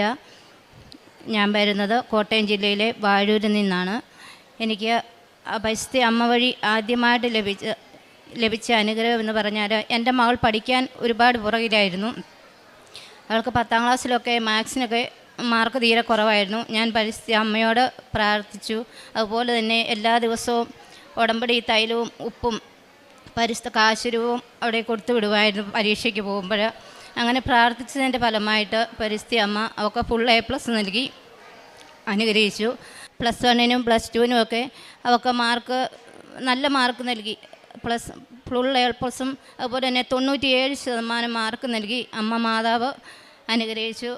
പരീക്ഷയ്ക്ക് പോയപ്പോൾ ഉടമ്പടി നിറച്ച വസ്തുക്കളായ കാശുരൂപം എന്നും കൊണ്ടുപോകുമായിരുന്നു. അതുപോലെ തന്നെ രാവിലെ പ്രാർത്ഥിച്ചിട്ട് തൈലം തേച്ച് ഉപ്പും തേനും കഴിച്ചിട്ടാണ് പൊയ്ക്കൊണ്ടിരുന്നത്. അങ്ങനെയാണ് അമ്മ അനുഗ്രഹിച്ചത്. അതിനുശേഷം ഇവൾക്ക്, ഞങ്ങൾ താമസിക്കുന്നത് കോട്ടയം ജില്ലയിലാണെങ്കിൽ ഞങ്ങൾക്ക് സ്ഥലമുള്ളത് ഇടുക്കി ജില്ലയിലാണ്. അപ്പോൾ ലോണിൻ്റെ കാര്യങ്ങളൊക്കെ എങ്ങനെയാകും ഇവർക്ക് നേഴ്സിങ്ങിന് പോകാൻ ചോദിച്ചപ്പം ലോൺ കിട്ടത്തില്ല, കോട്ടയം ജില്ലയിൽ താമസിക്കുന്നതുകൊണ്ട് പറഞ്ഞു. ഞങ്ങൾ പരിസ്ഥിതി അമ്മയോട് പ്രാർത്ഥിച്ചു. എൻ്റെ ഭർത്താവിൻ്റെ പെങ്ങൾ ചാച്ചനോട് പറഞ്ഞു അവിടുത്തെ സ്ഥലം പാട്ടത്തിന് കൊടുക്കാൻ സമ്മതിക്കണമെന്ന്. ചാച്ചൻ ഒരു കാരണവശാലും അതിന് മുമ്പേ സ്ഥലം കൊടുക്കാനോ പാട്ടത്തിന് കൊടുക്കാനോ ഒന്നും സമ്മതിക്കില്ലായിരുന്നു. പരിസ്ഥിതി അമ്മയോട് ഞങ്ങൾ വന്ന് നിരന്തരമായി പ്രാർത്ഥിച്ചതിൻ്റെ ഫലമായി ചാച്ചന് സ്ഥലം പാട്ടത്തിന് കൊടുക്കാൻ സമ്മതിക്കുകയും അതുവഴി ഞങ്ങൾക്ക് ഫീസ് അടയ്ക്കാനുള്ള പൈസ അങ്ങനെ കിട്ടുകയും ചെയ്തു. അതുപോലെ ഇപ്പോൾ ഗവൺമെൻറ് മെഡിക്കൽ കോളേജിൽ ഒരു സീറ്റ് കിട്ടണമെന്ന് ഞാൻ അമ്മ മാതാവിനോട് നിരന്തരം പ്രാർത്ഥിക്കുമായിരുന്നു. അങ്ങനെ പ്രാർത്ഥിച്ചതിൻ്റെ ഫലമായിട്ട് കോട്ടയത്ത് CPASൻ്റെ തന്നെ ഒരു കോളേജിൽ അവൾക്ക് മെറിറ്റിൽ അവിടെ അഡ്മിഷൻ കിട്ടി. അമ്മ മാതാവിൻ്റെ ഒരനുഗ്രഹം കൊണ്ട് മാത്രമാണ് അവൾക്ക് അവിടെ സീറ്റ് കിട്ടിയത്. പരിസ്ഥിതി അമ്മയ്ക്ക് 1000 നന്ദി. എൻ്റെ മകന് ബ്രിട്ടോയുടെ കാര്യമാണ് എടുത്തത്. ഞാൻ കഴിഞ്ഞ വർഷം സെമിനാരിൽ പോയതാണ്. സെമിനാരിൽ പോയി കഴിഞ്ഞപ്പോൾ തൊട്ട് അതിന് മിക്കവാറും ദിവസങ്ങളിൽ അസുഖമാണ്. ഒരു ദിവസം ഇതുപോലെ ഓണത്തിൻ്റെ അവധിയൊക്കെ കഴിഞ്ഞ് പോയപ്പം അച്ഛൻ വിളിച്ചിട്ട് പറഞ്ഞു അവനെ ആശുപത്രിയിൽ കൊണ്ടുപോയി 2-3 പ്രാവശ്യം ടെസ്റ്റ് കഴിഞ്ഞപ്പോൾ അവന് അപ്പൻഡിക്സാണ്, എത്രയും പെട്ടെന്ന് ഓപ്പറേഷൻ ചെയ്യണം, നിങ്ങൾ മാതാപിതാക്കൾ ആരെങ്കിലും വരണം ഓപ്പറേഷൻ്റെ ഡേറ്റ് ഫിക്സ് ചെയ്യാനായിട്ടെന്ന്. ഞാൻ അമ്മ മാതാവിനോട് നിരന്തരം പ്രാർത്ഥിച്ചു. മോൻ്റെ കയ്യിൽ ഞാൻ ഉടമ്പടി തൈലവും ഉപ്പും തേനും കൊടുത്തു. അവനോട് നിരന്തരം പ്രാർത്ഥിക്കണമെന്ന് പറഞ്ഞു. ജയമാല റാലിക്ക് വന്നേക്കാമെന്ന് അമ്മയോട് ഞാൻ നേർച്ച നേർന്നു. പിറ്റേ പ്രാവശ്യം ഞാൻ ചെന്നപ്പം ഡോക്ടർ ഓപ്പറേഷന് പറഞ്ഞ ഡോക്ടർ തന്നെ പറഞ്ഞു വേറെ ഒരു ഡോക്ടറെ കൂടി ഒന്ന് കാണിക്ക്, എന്താണെന്ന് നോക്കട്ടെന്ന്. അവിടെ ചെന്നപ്പം അത്ഭുതകരമായിട്ട് ആ ഡോക്ടർ പറഞ്ഞു ഇവന് അപ്പൻഡിക്സിൻ്റേതായ യാതൊരു കുഴപ്പങ്ങളും ഇല്ല, ഇതിന് വെള്ളത്തിൽ നിന്നോ എന്തോ വന്നൊരു ഇൻഫെക്ഷനാണ്, യാതൊരു കുഴപ്പങ്ങളും ഇല്ലെന്ന് പറഞ്ഞ് പരിസ്ഥിതി അമ്മ മാതാവ് ഞങ്ങളെ അനുഗ്രഹിച്ചു. അതിനുശേഷം അവന് ഇയർ ബാലൻസിൻ്റെ ഒരു വിഷയമുണ്ടെന്നും പറഞ്ഞ് അത് കഴിഞ്ഞപ്പോൾ പിന്നെയും വിളിച്ചു. മിക്കവാറും ദിവസങ്ങളിൽ തലകറക്കമാണ്. അമ്മ മാതാവിൻ്റെ പരിസ്ഥിതി അമ്മയുടെ ഉപ്പ് നിരന്തരമായിട്ട് അവൻ ഉപയോഗിച്ചതിൻ്റെ ഫലമായിട്ട് അതിൽ നിന്നെല്ലാം അവന് മോചനം നൽകി പരിസ്ഥിതി അമ്മ മാതാവ് അനുഗ്രഹിച്ചു. കഴിഞ്ഞ മാസം ഇതുപോലെ ജോസഫ് അച്ഛനെ എൻ്റെ മൂത്ത മകള് ബ്ലെസ്സിയെക്കുറിച്ചുള്ള സാക്ഷ്യമാണ്. അവൾക്ക് 16 വർഷമായിട്ട് ഫിറ്റ്സ് രോഗമുണ്ടായിരുന്നു. അവളൊരു ടൂറിന് പോയിട്ട് വന്നപ്പം ഡോക്ടർമാർ പറഞ്ഞു 1,00,000-ൽ ഒരാൾക്ക് മാത്രം വരുന്ന ഒരു അസുഖമാണ്, അവൾക്ക് അത് ബാധിച്ചു. 22 ദിവസം അവൾ ബോധമൊന്നുമില്ലാതെ ഹോസ്പിറ്റലിൽ കിടന്നാണ്. പരിസ്ഥിതി അമ്മ മാതാവിനോട് ഞാൻ പ്രാർത്ഥിച്ചു. ഡോക്ടർ പറഞ്ഞു ഈ കുഞ്ഞ് മരിച്ചു, ഇനി തുണിയിട്ട് മൂടാൻ മാത്രമേ സാധിക്കുകയുള്ളൂ, അമ്മ വന്നൊന്ന് കണ്ടോട്ടെ എന്ന് പറഞ്ഞു. ഞാൻ അവിടെ ചെന്ന് പരിസ്ഥിതി അമ്മയോട് ഞാൻ പറഞ്ഞു അമ്മ മാതാവേ ഈ കുഞ്ഞിനെ ഞങ്ങൾക്ക് ജീവനോടെ തിരിച്ചു തരണമേ എന്ന്. ആ നിമിഷം ശ്വാസം നിലച്ചെടുത്തുന്ന അമ്മ മാതാവ് ഈ കുഞ്ഞിനെ ഞങ്ങൾക്ക് ജീവനോടെ തിരിച്ചു തന്നു. അതിനുശേഷം ഒരാഴ്ച കഴിഞ്ഞപ്പം ഡോക്ടർ പറഞ്ഞു ഇവൾ കിടപ്പായി പോവും, ഇവൾ എഴുന്നേൽക്കില്ലെന്ന് പറഞ്ഞു. ഒരാഴ്ച കഴിഞ്ഞപ്പം പെട്ടെന്ന് പറഞ്ഞു ഞാൻ മാതാവിനെ കണ്ടു, മാതാവിനോട് എഴുന്നേൽക്കാൻ പറഞ്ഞു. ചേച്ചിയാണ് കൂട്ടത്തിൽ നിന്നിരുന്നത്. ചേച്ചി പറഞ്ഞു അവളോട് എഴുന്നേറ്റോളാൻ. അവൾ ചാടി എഴുന്നേറ്റു.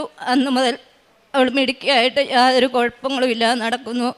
അവൾക്ക് അന്ന് മുതൽ തുടങ്ങിയ ഫിറ്റ്സ് രോഗമാണ്. 16 വർഷമായി. കഴിഞ്ഞ മാസം അച്ഛനെ കണ്ട് പ്രാർത്ഥിച്ചതിൻ്റെ ഫലമായിട്ട് അച്ഛൻ കാശുരൂപം കൊടുത്തു. പ്രാർത്ഥിച്ചതിൻ്റെ ഫലമായിട്ട് 1.5 മാസമായിട്ട് ഒരു ദിവസം പോലും അവൾക്ക് ഇതുവരെ ഫിറ്റ്സ് രോഗം ഉണ്ടായിട്ടില്ല. പരിസ്ഥിതി അമ്മ ഞങ്ങൾക്ക് തന്ന ദൈവാനുഗ്രഹത്തിന് കോടാനുകോടി നന്ദി പറയുന്നു. കാരുണ്യ പ്രവർത്തികളായിട്ട് ഇവിടുന്ന് കൊണ്ടുപോകുന്ന പത്രം ഞാൻ കഴിയുന്നതും എല്ലാം ഒരു പത്രം പോലും വീട്ടിൽ വെക്കാതെ ആർക്കെങ്കിലും ഞാൻ ചോദിച്ചിട്ടേ കൊടുക്കാറുള്ളൂ. ഇത് വായിക്കാറുണ്ടോ? വായിക്കുന്നില്ലാത്തവർക്ക് ഞാൻ കൊടുക്കാറില്ല.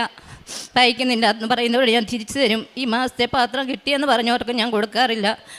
മെഡിക്കൽ കോളേജിലും ആശുപത്രികളിലും ബസ് സ്റ്റാൻഡിലും എല്ലാം ഞാൻ പത്രം കൊണ്ട് കൊടുക്കാറുണ്ട്. അതുപോലെ അനാഥാലയങ്ങളിൽ ഭക്ഷണത്തിനുള്ള പൈസ കൊടുക്കാറുണ്ട്. പിന്നെ നമ്മുടെ വീട്ടിലാണെങ്കിലും അല്ലാതെയാണെങ്കിലും പൈസയൊക്കെ ചോദിച്ച് വരുന്നവരെ സഹായിക്കാറുണ്ട്. ആത്മീയമായിട്ട് 2 ആഴ്ച കൂടുമ്പോൾ ഞങ്ങൾ കുമ്പസാരിക്കാറുണ്ട്. ആഴ്ചയിൽ 2 ദിവസമെങ്കിലും ഞങ്ങൾ കുർബാനയ്ക്ക് പോകാനായിട്ട് സാധിക്കാറുണ്ട്. ഞങ്ങളെല്ലാവരും ഒന്നിച്ചിരുന്ന് വൈകിട്ടത്തെ പ്രാർത്ഥന ചെല്ലാറുണ്ട്. ഇതുവരെ ഒരു ദിവസം പോലും മുടക്കിയിട്ടില്ല. ഇനിയും പരിസ്ഥിതി അമ്മയോട് കൂടെ മുമ്പോട്ട് പോകണമെന്നാണ് ആഗ്രഹിക്കുന്നത്.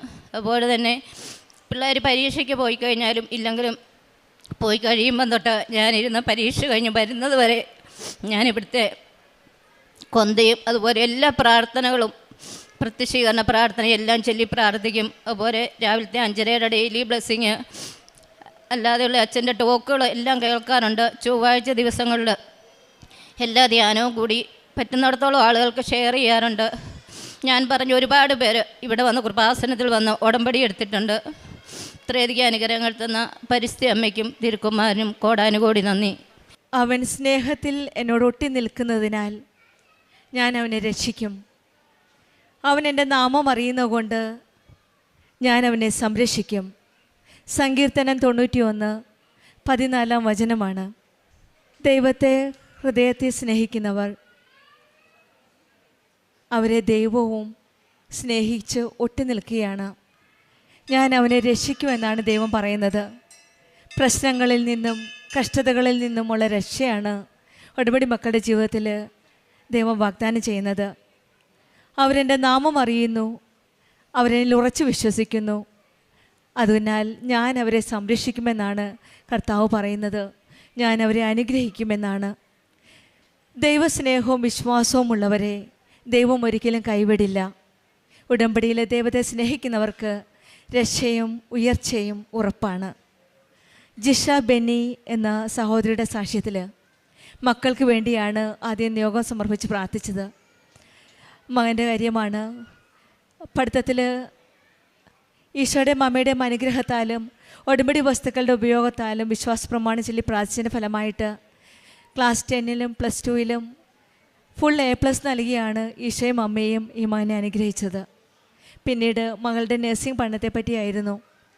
സാമ്പത്തികമായിട്ട് വളരെ ബുദ്ധിമുട്ടിയ ആ നിമിഷങ്ങളിൽ എങ്ങോട്ട് പോകണം, ആരുടെ കയ്യിൽ നിന്ന് സഹായം ലഭിക്കുമെന്ന് ചിന്തിച്ച് മുന്നോട്ട് പ്രാർത്ഥിച്ചുകൊണ്ടിരുന്നപ്പോഴാണ് ഒരു രീതിയിലും അടുക്കാതിരുന്ന അച്ഛൻ്റെ മനസ്സ് മാറുകയും ഉണ്ടായിരുന്ന സ്ഥലം പാട്ടത്തിന് കൊടുത്ത് കുറച്ച് സാമ്പത്തികമായിട്ടുള്ള ആ തക്ക സമയത്ത് തന്നെ ആ പൈസ ലഭിക്കുകയും മകൾക്ക് നഴ്സിങ്ങിനുള്ള ഫീസ് അടയ്ക്കുവാനുള്ള കൃപ ലഭിക്കുകയും അനുഗ്രഹം ലഭിക്കുകയുമാണ് ചെയ്തത്.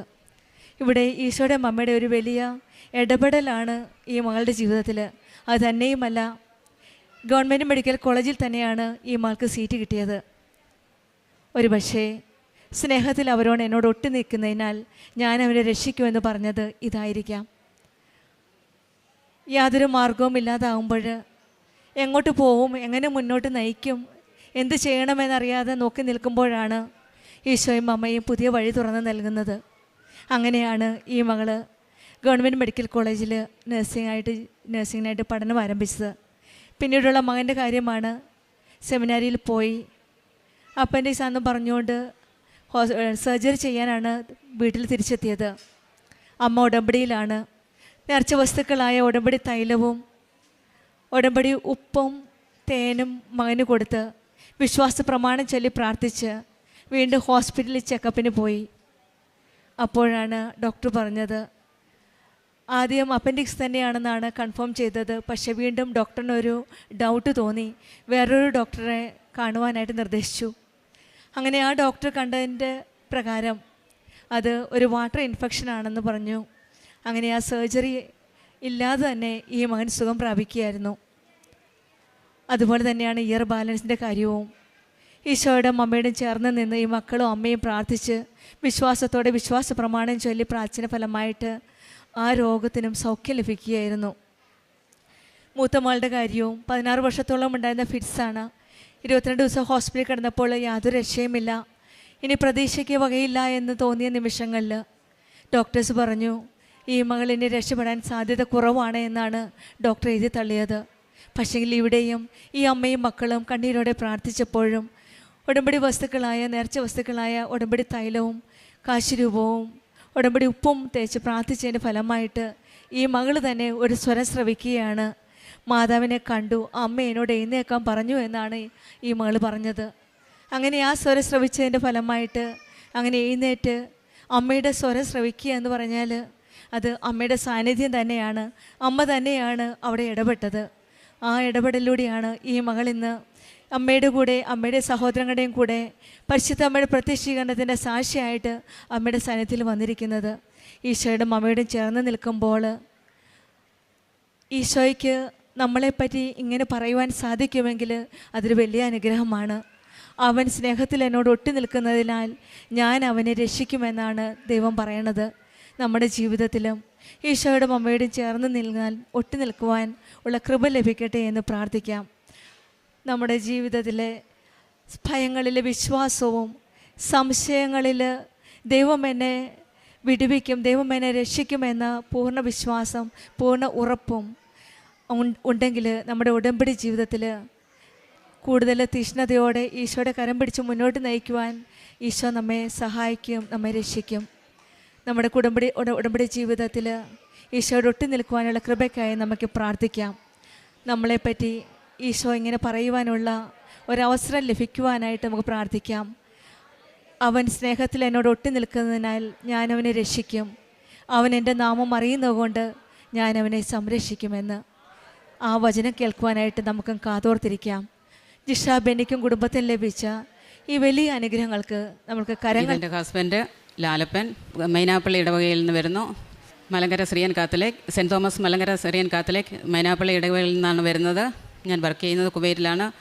2020 എനിക്ക് ഉടമ്പടിയിൽ ഒരു കൃപാസനം പത്രം കിട്ടിയിരുന്നു. ആ പത്രം ഞാൻ നോക്കിയിട്ടില്ല, നോക്കാതെ ഞാൻ എൻ്റെ റൂമിൽ കൊണ്ടുവന്നു, അതുപോലെ അവിടെ വെച്ചു. എനിക്ക് തോന്നുന്നു ഞാൻ ഡ്യൂട്ടിക്ക് പോയ വഴിക്കാണ് എനിക്ക് കിട്ടിയതെന്ന് തോന്നുന്നു. പക്ഷേ അത് ഞാൻ നോക്കിയിട്ടില്ലായിരുന്നു. അത് ഞാൻ റൂമിൽ തന്നെ കൊണ്ടുവന്ന് വെച്ചു. ഞാൻ പ്രാർത്ഥിക്കുന്ന എൻ്റെ ടേബിളിൽ തന്നെ ഞാൻ വെച്ചിരിക്കുമായിരുന്നു. 2022 ജൂലൈ എനിക്ക് സുഖമില്ലാതെ വന്നു. ഞാനങ്ങനെ ചെന്ന് ടെസ്റ്റ് ചെയ്തപ്പോഴത്തേക്കിനും ബ്രസ്റ്റ് ക്യാൻസർ ആണെന്ന് പറഞ്ഞു. അവിടെ നിന്ന് എന്നോട് പറഞ്ഞു അവിടെ മാമോഗ്രാം ചെയ്യണമെന്ന് പറഞ്ഞു. അവിടെ എനിക്ക് ഡേറ്റ് കിട്ടാത്തതുകൊണ്ട് ഞാൻ അന്ന് തന്നെ ടിക്കറ്റ് എടുത്ത് അവിടെ നിന്നുകൊണ്ട് തന്നെ ഞാൻ ആ ഉടമ്പടി പത്രം എടുത്ത് പ്രാർത്ഥിച്ചു. കണ്ണുനീരോടുകൂടി തന്നെ ഞാൻ പ്രാർത്ഥിച്ചു. കൃപാസന ഉടമ്പടി പത്രം എടുത്ത് ഞാൻ പ്രാർത്ഥിച്ചു. അമ്മയോട് ഞാൻ പറഞ്ഞു, അമ്മേ എൻ്റെ റിപ്പോർട്ടെല്ലാം നോർമലാക്കി തന്ന് എന്നെ തിരിച്ചെന്നെ കുവൈറ്റിൽ തന്നെ ഇറക്കണേ എന്ന് പറഞ്ഞു. അങ്ങനെ ഇവിടെ വന്ന് ഞാൻ 28 തീയതി ഞാൻ ഇവിടെ വന്ന് ഉടമ്പടി എടുത്തു. ആ ഉടമ്പടി പത്രവും തൈലവും ഒക്കെ ആയിട്ടാണ് ഞാൻ ഇവിടുന്ന് ഹോസ്പിറ്റലിൽ പോകുന്നത്. അവിടെ ചെന്നു തൈലം പുരട്ടിക്കൊണ്ടാണ് ഞാൻ പോകുന്നത്. ഉപ്പും കഴിച്ചുകൊണ്ട് ഞാൻ പോകുമായിരുന്നു. അവിടെ ചെന്ന് ഞാൻ 9ഓളം ഹോസ്പിറ്റലിൽ ഞാൻ ചെക്ക് ചെയ്തു. എൻ്റെ റിപ്പോർട്ടുകളെല്ലാം നോർമലാക്കി എന്നെ അമ്മ തിരിച്ച് കുവൈറ്റിലെത്തിച്ചു. തിരിച്ച് രണ്ടാമതും ഞാൻ ഉടമ്പടിയിൽ തന്നെ ഞാൻ ജീവിക്കുന്നത്. ഇന്നും ഉടമ്പടിയിൽ തന്നെയാണ്. അതുപോലെ രണ്ടാമത് എനിക്ക് ത്രോട്ടിന് ക്യാൻസർ വന്നു. കുവൈറ്റിൽ വെച്ച് തന്നെയാണ് ക്യാൻസർ രണ്ടാമതും എനിക്ക് സ്ഥിരീകരിക്കുന്നത്. അവിടുന്ന് ഡോക്ടർ പറഞ്ഞു പെട്ടെന്ന് തന്നെ നാട്ടിൽ പോവുക, ടെസ്റ്റ് ചെയ്യുക എന്ന് പറഞ്ഞു. അതുപോലെ ഞാൻ അന്ന് തന്നെ ഞാൻ ടിക്കറ്റ് എടുത്തു. ഞാൻ തിരിച്ചിവിടെ വന്ന് ഞാൻ ടെസ്റ്റ് ചെയ്തപ്പോഴത്തേക്കിന് എന്നോട് പറഞ്ഞു ഓപ്പറേഷൻ ചെയ്യണമെന്ന് പറഞ്ഞു. പോസിറ്റീവാണ് റിസൾട്ടെല്ലാം. അങ്ങനെ വീണ്ടും ഞാനിവിടെ വന്നു. എൻ്റെ ഉടമ്പടി ഞാൻ പുതുക്കി. അതുപോലെ തന്നെ നേർച്ച വസ്തുക്കൾ ഉപയോഗിച്ചു, ഉപ്പ് കഴിച്ചു, എണ്ണ ഞാൻ എൻ്റെ ത്രോട്ടിൽ തേച്ചു. അതുപോലെ പ്രാർത്ഥിച്ചതിൻ്റെ ഫലമായിട്ട് ഉടമ്പടി വസ്തുക്കളുടെ ഭാഗമായി ഉപയോഗിച്ചതിൻ്റെ ഫലമായിട്ട് തന്നെ എനിക്ക് ആ റിപ്പോർട്ട് എനിക്ക് നോർമലായിട്ട് തന്നെ വന്നു. തിരിച്ച് ഞാൻ വീണ്ടും പോയിട്ട് തിരിച്ചെനിക്ക് CA സർവൈക്സ് ആയിരുന്നു കണ്ടത്. അത് തിരിച്ച് ഞാൻ അതുപോലെ തന്നെ അന്ന് തന്നെ ഞാൻ ടിക്കറ്റ് എടുത്ത് ഞാൻ തിരിച്ച് ഇവിടെ വന്നു. ഇവിടെ വന്നിട്ട് നാട്ടിൽ വന്ന് ഞാൻ എൻ്റെ ചേച്ചിയുടെ കൂടെ വീണ്ടും ഞാൻ ഹോസ്പിറ്റലിൽ പോയി ഞാൻ ടെസ്റ്റ് ചെയ്തപ്പോഴത്തേക്കിന് എനിക്ക് വീണ്ടും അത് പോസിറ്റീവ് തന്നെ കാണിച്ചു. അങ്ങനെ തിരിച്ചെന്നെ RCCയിലോട്ട് വിട്ടു. RCCയിൽ നിന്ന് തിരിച്ച് ഞാൻ പരിമല ഹോസ്പിറ്റലിൽ വന്നു. അവിടുന്ന് ഡോക്ടർ എന്നോട് പറഞ്ഞു വെയിറ്റ് ചെയ്യാൻ പറഞ്ഞു. ഞാനങ്ങനെ വെയിറ്റ് ചെയ്തു. ഞാൻ ഉടമ്പടി വസ്തുക്കൾ, നേർച്ച വസ്തുക്കളെല്ലാം ഉപയോഗിച്ചു. ഞാൻ പ്രാർത്ഥിച്ചതിൻ്റെ ഫലമായിട്ട് അവിടെയും എനിക്ക് എൻ്റെ ബയോപ്സി റിപ്പോർട്ട് എനിക്ക് നോർമലായി തന്നെ തന്നു. എനിക്ക് റേഡിയേഷനോ കീമോയോ ഒന്നും തന്നെ വരാതെ, ഒന്നും തന്നെ ഇല്ലാതെ തന്നെ എൻ്റെ റിപ്പോർട്ടെല്ലാം എനിക്ക് നോർമലാക്കി എൻ്റെ അമ്മ തന്നു. കാരണം ഞാൻ ഉടമ്പടിയിൽ തന്നെ മുന്നോട്ട് പോയി. ഉടമ്പടി വസ്തുക്കൾ, നേർച്ച വസ്തുക്കളെല്ലാം ഞാൻ ഉപയോഗിക്കുന്നുണ്ടായിരുന്നു. എവിടെ പോയാലും എപ്പോൾ ഞാൻ പോയാലും ഞാൻ പ്രാർത്ഥിച്ച് ഉടമ്പടി വസ്തുക്കളെല്ലാം ഉപയോഗിച്ച് ഉടമ്പടി തൈലം എൻ്റെ വിശ്വാസ പ്രമാണം ചൊല്ലി എൻ്റെ ഉടമ്പടി തൈലം എൻ്റെ വയറ്റത്തും ശരീരത്തും എല്ലാം തേച്ചും കൊണ്ട് തന്നെയാണ് ഞാൻ പോകുന്നത്. തിരിച്ച് എനിക്ക് എൻ്റെ വിസ ക്യാൻസലായി, വിസ എനിക്ക് അടിക്കാൻ പറ്റുന്നില്ലായിരുന്നു. അങ്ങനെ ഞാൻ അവിടെ നിന്നും അങ്ങനെ ഭയങ്കര വിഷയമായി. 5 മാസം എനിക്ക് വിസ റിന്യൂ ചെയ്ത് കിട്ടി. 6ാമത്തെ മാസം എന്നോട് പറഞ്ഞു ഇവിടുന്ന് പോയെങ്കിലേ പറ്റുള്ളൂ എന്ന് പറഞ്ഞു. ഞാൻ അങ്ങനെ വീണ്ടും പ്രാർത്ഥിച്ചു. എൻ്റെ ഹസ്ബൻഡിനോട് ഞാൻ പറഞ്ഞു ഉടമ്പടിയെടുത്ത് പ്രാർത്ഥിക്കുക, ഇവിടെ കരിമ്പട്ടികയിൽ പെട്ട് കഴിഞ്ഞാൽ എനിക്ക് തിരിച്ച് കയറാൻ പറ്റത്തില്ല, നാട് ഒരിക്കലും എനിക്ക് കാണാൻ പറ്റുകയില്ല എന്ന് ഞാൻ എൻ്റെ ഹസ്ബൻഡിനോട് പറഞ്ഞതിൻ്റെ ഫലമായിട്ട് പുള്ളി ഇവിടെ വന്നു, ഉടമ്പടി എടുത്തു, പ്രാർത്ഥിച്ചു. അതുപോലെ തന്നെ ജനുവരി 28, 2026 ഞാൻ നാട്ടിലിറങ്ങി. അപ്പോൾ എനിക്കറിയാമായിരുന്നു എനിക്ക് തിരിച്ചൊന്ന് കയറാൻ പറ്റില്ല എന്ന്. കാര്യം എനിക്ക് ഏജ് ഓവറായത് കാരണം കൊണ്ട് എൻ്റെ മെഡിക്കൽ ഒരിക്കലും ഫിറ്റാകില്ല എന്നുള്ളത് എനിക്കറിയാമായിരുന്നു. എങ്കിലും ഞാൻ വീണ്ടും എനിക്ക് വിസ കിട്ടി. ഞാൻ മെഡിക്കൽ ചെയ്തു. മെഡിക്കൽ ചെയ്തപ്പോഴത്തേക്കിന് എനിക്ക് മെഡിക്കൽ അൺഫിറ്റായിരുന്നു. എക്സ്റേക്കകത്ത് പ്രോബ്ലംസ് ഉണ്ടായിരുന്നു. ഫൈബ്രോസ് ഉള്ളത് കാരണം കൊണ്ട് എനിക്ക് കയറാൻ പറ്റില്ല എന്ന് പറഞ്ഞു. കാരണം കുവൈറ്റ് മെഡിക്കൽ എന്ന് വെച്ച് കഴിഞ്ഞാൽ ഭയങ്കര ടഫ് മെഡിക്കലാണ്, നമുക്ക് കയറാൻ പറ്റില്ലായിരുന്നു. അങ്ങനെ ഇവിടെ വന്ന് ഞാൻ അച്ഛൻ്റെ കൈവെപ്പ് പ്രാർത്ഥനയും അച്ഛൻ്റെ പ്രാർത്ഥിച്ചു. 2 പ്രാവശ്യം ഞാൻ മെഡിക്കലിൽ 2 പ്രാവശ്യം അൺഫിറ്റായി. 3ാമത്തെ പ്രാവശ്യം മെഡിക്കലിന് പോകേണ്ടതിന് ഞാൻ ഇവിടെ വന്നിട്ട് എൻ്റെ ഒരു വിശ്വാസമായിരുന്നു അച്ഛൻ എൻ്റെ മേൽ എനിക്ക് കൈവെപ്പ് പ്രാർത്ഥിച്ച് അച്ഛൻ്റെ ആ കാശ് രൂപ ഇട്ടുകൊണ്ട് ഞാൻ പോയി കഴിഞ്ഞാൽ എൻ്റെ മെഡിക്കൽ ഫിറ്റാകുമെന്നുള്ളത്. ഞാൻ ഈ അൾത്താരയിൽ കയറി നിന്നു. ആ സമയത്ത് എനിക്കൊരു ഡേറ്റ് തന്നു, 1 എന്നുള്ളൊരു ഡേറ്റ്. 1-ാം തീയതി നിൻ്റെ മെഡിക്കൽ ഫിറ്റാകും, നിനക്ക് കയറി പോകാൻ പറ്റും എന്നുള്ളത്. അങ്ങനെ തിരിച്ച് ഞാനിവിടെ കൈവെപ്പ് പ്രാർത്ഥനയും പ്രാർത്ഥിച്ചിട്ട് ഞാനിവിടുന്ന് അങ്ങോട്ട് ഇറങ്ങി.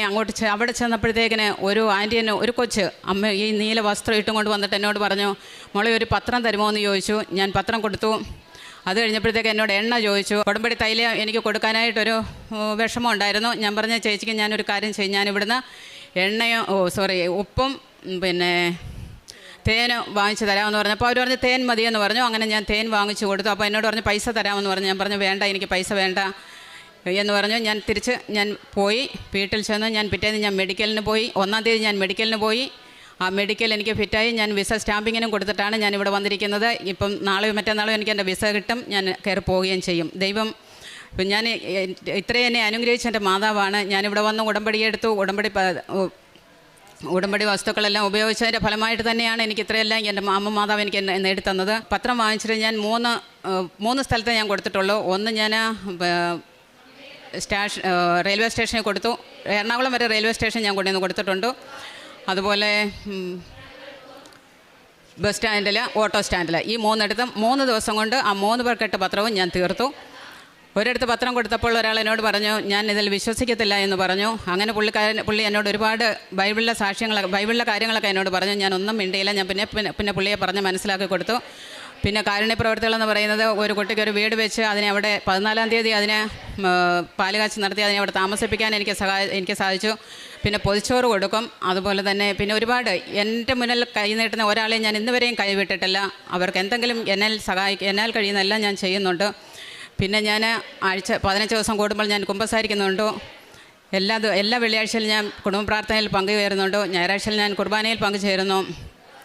ജപമാല ചൊല്ലാറുണ്ട്. ഒരു ദിവസം ഞാൻ 101 ജപമാലയൊക്കെ ചൊല്ലിയ ദിവസങ്ങളുണ്ട്. അന്ന് ഞങ്ങളുടെ കുവൈറ്റിലെ അഖണ്ഡ ജപമാലയിൽ പങ്കെടുത്തപ്പോൾ ബാബുചേട്ടൻ എന്നോട് ചോദിച്ചു സിസ്റ്റർ ഇത് എത്ര ദിവസം കൊണ്ടാണ് ഇത് ജപമാല ചൊല്ലുന്നത് എന്ന്. പക്ഷേ ഞാൻ ഒറ്റ ദിവസം കൊണ്ട് തന്നെ ഞാൻ 101 110 ജപമാലയൊക്കെ ചൊല്ലിയ ദിവസങ്ങളുണ്ട്. കാര്യം എനിക്ക് അതുപോലെ ഞാൻ ജപമാല ചൊല്ലാതിരുന്ന ഒരു വ്യക്തിയാണ്. എന്നെ ജപമാല ചൊല്ലിച്ചത്. ഞാൻ ഇവിടെ വന്ന് ഉടമ്പടിയെടുത്ത് ഈ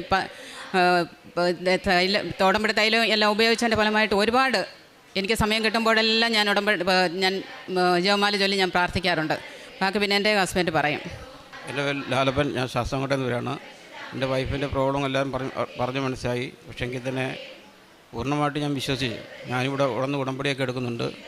ഇനിയും ഇവിടെ വന്ന് ഒരുപാട് സാക്ഷ്യങ്ങളുമായിട്ട് എന്നെ ഇവിടെ വരുവാൻ ഇനിയും അനുഗ്രഹിക്കണമേ എന്നുള്ളൊരു പ്രാർത്ഥനയാണ്. ഇത്രയും ഞങ്ങൾക്ക് വേണ്ടി ചെയ്ത എൻ്റെ പരിശുദ്ധ അമ്മയ്ക്കും തിരുക്കുമാരനും കോടാനുകോടി നന്ദി പറയുന്നു. എല്ലാവരും ഇവിടെ വന്ന് ഇരുന്നിട്ടുള്ള എന്നോട് പറഞ്ഞ് ഞാൻ പത്രം കൊടുക്കുമ്പോഴൊക്കെ എല്ലാവരും എന്നോട് പറയും ഞാൻ ഈ പത്രം കണ്ടിട്ടുണ്ട്, ഞാൻ കണ്ടിട്ടുണ്ടെന്ന് പറയാം. ഞാൻ പറഞ്ഞാൽ കണ്ടിട്ടുണ്ടെങ്കിൽ അത് വായിച്ചിട്ട് അതിനകത്ത് ഒരുപാട് സാക്ഷ്യങ്ങളുണ്ട്. എൻ്റെ സാക്ഷ്യം തന്നെ വലിയൊരു സാക്ഷ്യമാണ്. എനിക്ക് 3 പ്രാവശ്യം ക്യാൻസർ വന്നിട്ടും ഉടമ്പടി നേർച്ച വസ്തുക്കൾ ഉപയോഗിച്ച് മാത്രമാണ് എൻ്റെ അസുഖങ്ങളെല്ലാം മാറിയത്. അത് കാരണം കൊണ്ട് നിങ്ങളും ചെന്നിട്ട് അതുപോലെ ഉടമ്പടി എടുത്ത് നിങ്ങൾ പ്രാർത്ഥിക്കുക. നിങ്ങളുടെ പ്രാർത്ഥന ഒരു കടുകുമണിയോളം നമ്മൾക്ക് വിശ്വാസമുണ്ടെങ്കിൽ തീർച്ചയായിട്ടും ദൈവം നമ്മെ അവിടെ അനുഗ്രഹിക്കും. ഞാൻ ഉറച്ചൊരു വിശ്വാസിയാണ് അതിൻ്റെ അകത്ത്. കാര്യം ഇവിടെ വന്ന് എനിക്ക് ഇത്രയെല്ലാം മാറ്റി തന്ന എൻ്റെ പരിശുദ്ധ ദൈവമാതാവിനും ദൈവകുമാരനും കോടാനുകോടി നന്ദി പറയുന്നു. എന്നാൽ ഇപ്പോൾ ധൈര്യമായിരിക്കണമെന്നും നിങ്ങളോട് ഞാൻ ഉപദേശിക്കുന്നു. കപ്പൽ തകർന്നു പോകുന്നതല്ലാതെ നിങ്ങൾക്കാർക്കും ജീവഹാനി സംഭവിക്കുകയില്ല. അപ്പോസ്തലന്മാരുടെ പ്രവർത്തനങ്ങൾ 27-22 വചനമാണ് ഈ മകളുടെ ജീവിതത്തിൽ നാം കാണുന്നത്.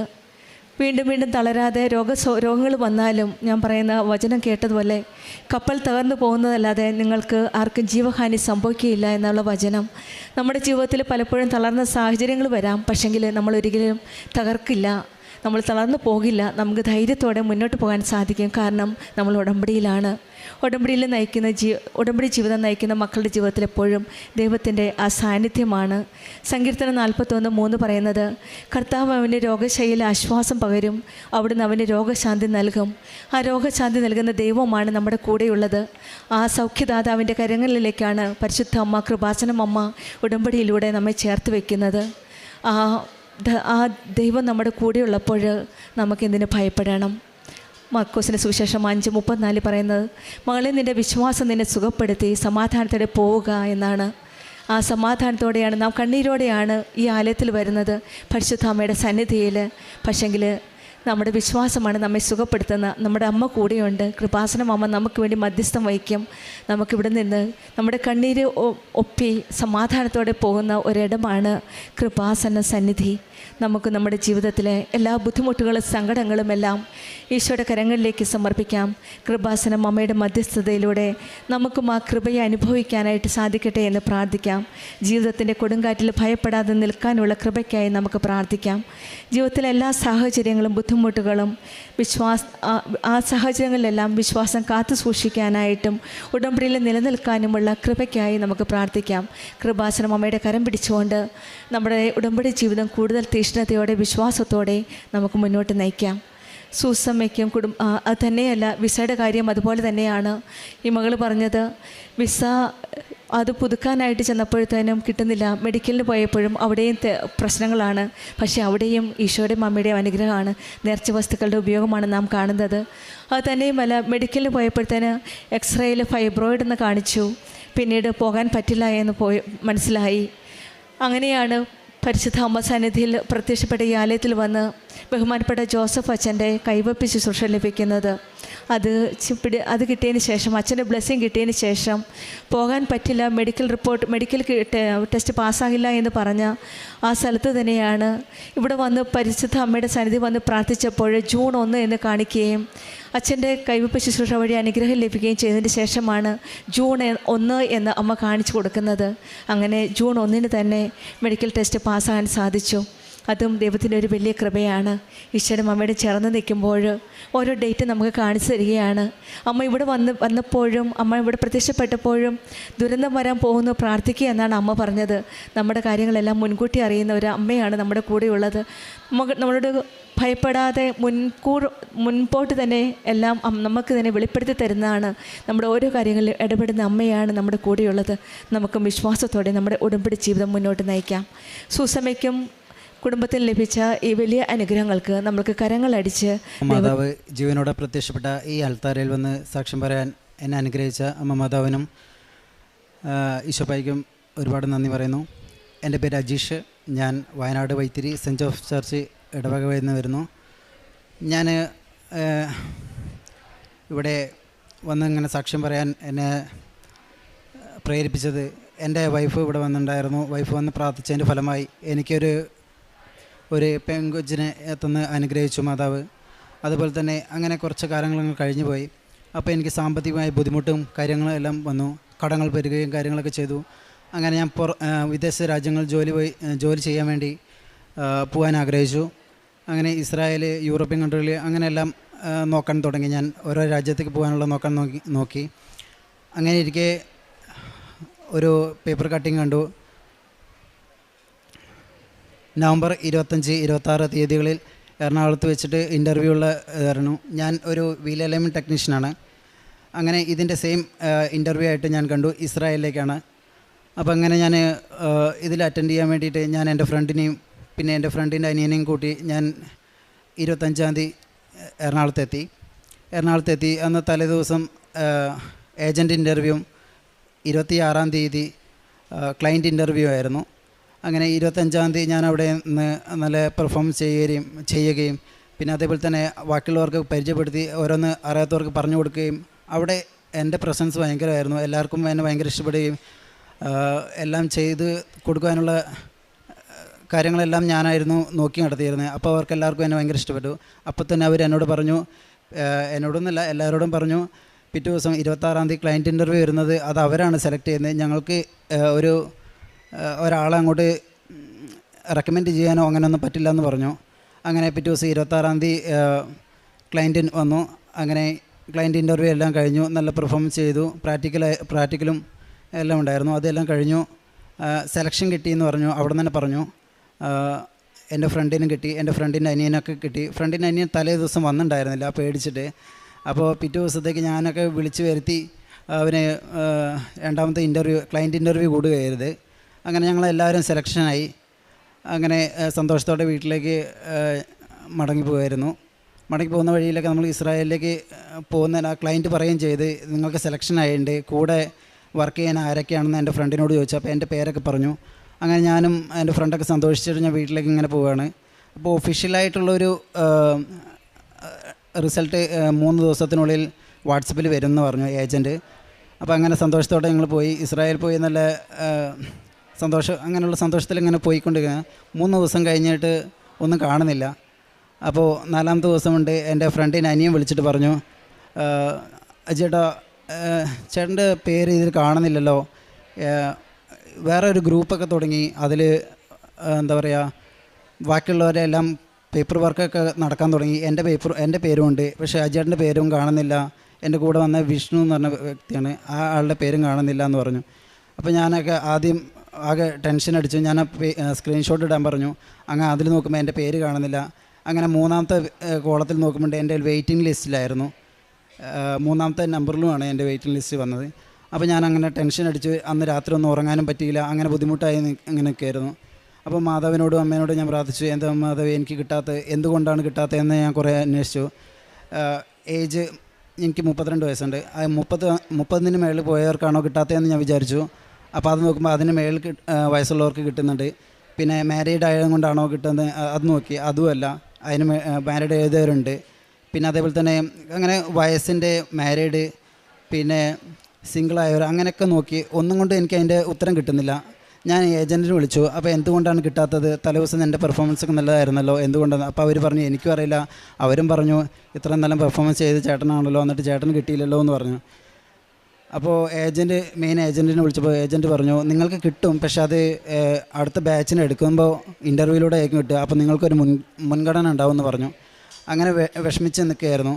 പിന്നെ സോഷ്യൽ മീഡിയകളിൽ പിന്നെ മാതാവിൻ്റെ വാട്സപ്പ് ഇൻസ്റ്റാഗ്രാം അതിൽ കൂടെയൊക്കെ മാതാവിൻ്റെ കൂടുതലായിട്ട് ഓരോ പ്രാർത്ഥനകളും കാര്യങ്ങളൊക്കെ വന്നു, കൃപാസന മാതാവിൻ്റെ. അപ്പോൾ ഞാനത് അങ്ങനെ എനിക്കൊരു പെട്ടെന്നൊരു തോന്നൽ വന്നു, മാതാവിനെ പോയി കാണണം, ഉടമ്പടി എടുക്കണമെന്ന്. അങ്ങനെ ഡിസംബർ 27-ാം തീയതി ഞാൻ ഉടമ്പടി എടുക്കാൻ വേണ്ടി വന്നു. കുറേ ബുദ്ധിമുട്ടിയിട്ടാണ് ഇവിടേക്ക് എത്തിയത്. ഒരു ചുരം ഇറങ്ങി വയനാട്ടിലുള്ളവർക്കറിയാം, ചുരം ഇറങ്ങി വരുമ്പോൾ ഭയങ്കര ബുദ്ധിമുട്ടാണ്. എന്തെങ്കിലും വിശേഷപ്പെട്ട ദിവസങ്ങളൊക്കെ കഴിയുമ്പോൾ ഭയങ്കര തിരക്കായിരിക്കും. അങ്ങനെ ഞാൻ ബസ് ഉണ്ടായിരുന്നില്ല. അങ്ങനെയൊക്കെ കോഴിക്കോട് നിന്ന് വരെ എത്തി. കോഴിക്കോട് നിന്ന് തൃശ്ശൂർക്ക് എത്തി. വന്ന് ബുക്ക് ചെയ്ത ബസ്സായിരുന്നു. ആ ബസ്സിന് എനിക്ക് തൃശ്ശൂരെത്തി ഞാനൊന്ന് ബസ്സിൽ നിന്ന് ഇറങ്ങി തിരിച്ച് കയറിയപ്പോൾ തന്നെ ബസ് കാണുന്നില്ല, ബസ് പോയി. അപ്പോൾ ഞാൻ അവരെ വിളിച്ചു നോക്കിയപ്പോൾ അവർ പറഞ്ഞു ബസ് വിട്ടു, ഇനി എറണാകുളത്തേ ഉണ്ടാവുള്ളൂ എന്ന്. അപ്പോൾ ഞാനങ്ങനെ അടുത്ത് എന്ത് ചെയ്യുമെന്ന് ചോദിക്കുമ്പോൾ പെട്ടെന്നൊരു ബസ് വന്നു, എറണാകുളം ബസ്. ഞാൻ അതിൽ വേഗം ചാടി കയറി. എന്നിട്ട് അവരെ വിളിച്ചു. അപ്പോൾ അവർ പറഞ്ഞു എറണാകുളത്ത് കുറച്ച് നേരം വെയിറ്റ് ചെയ്യുമെന്ന്. അങ്ങനെ ഞാൻ എറണാകുളത്തെത്തി. ആ ബസ്സിൽ ഓടിക്കയറി ഇവിടെ കൃപാസനത്തിന് മുമ്പിലെത്തി.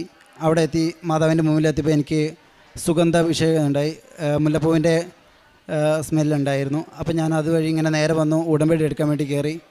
ഉടമ്പടി കഴിഞ്ഞു, പത്രങ്ങളൊക്കെ കിട്ടി. പത്രം കണ്ട് ഞാൻ അങ്ങനെ പോകുമ്പോൾ എനിക്ക് പത്രം കൊടുക്കാനൊക്കെ ഭയങ്കര മടിയായിരുന്നു.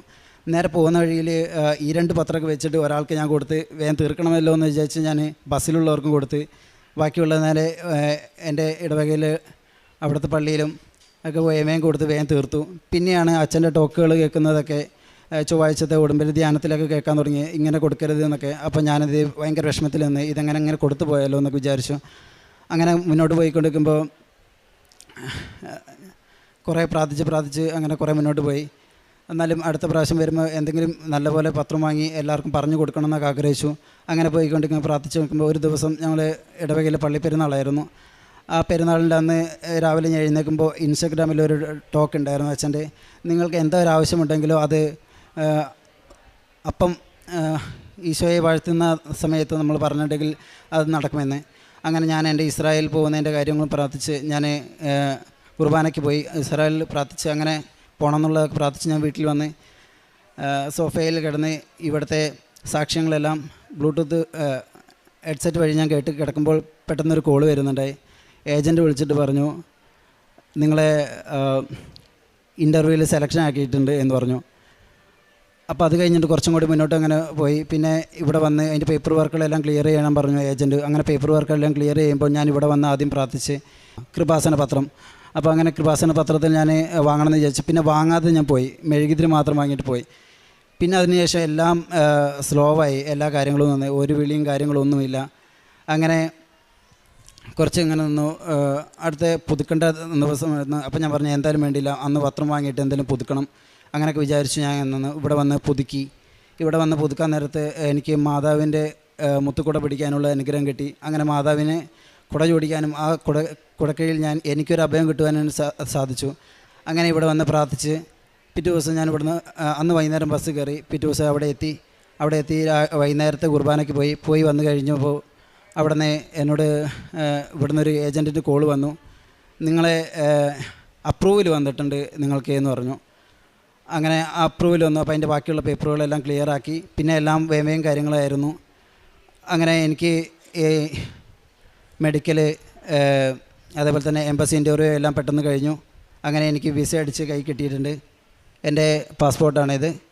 ഇന്ന് പാസ്പോർട്ടും വാങ്ങിയിട്ടാണ് ഞാൻ ഇവിടുന്ന് ഏജൻറ്റിൽ നിന്ന് വന്നത്. ഇത്ര നന്ന അനുഗ്രഹം തന്നേക്ക് അമ്മ മാതാവിനെ നന്ദി പറയുന്നു.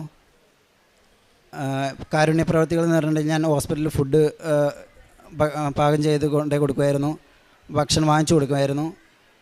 പാവപ്പെട്ടവർക്ക് സോഷ്യൽ മീഡിയയിൽ വരുന്ന ഓരോ ധനസഹായം അങ്ങനത്തെയൊക്കെ അയച്ചു കൊടുക്കുമായിരുന്നു.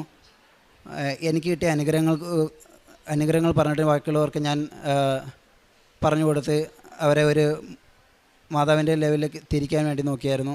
ആത്മീയമായിട്ടെന്ന് പറഞ്ഞിട്ടുണ്ടെങ്കിൽ ഞാൻ 2 ആഴ്ച കൂടുമ്പോൾ കുമ്പസാരിക്കും. പിന്നെ എല്ലാ ഞായറാഴ്ചകളിലും കുർബാന സ്വീകരിക്കും.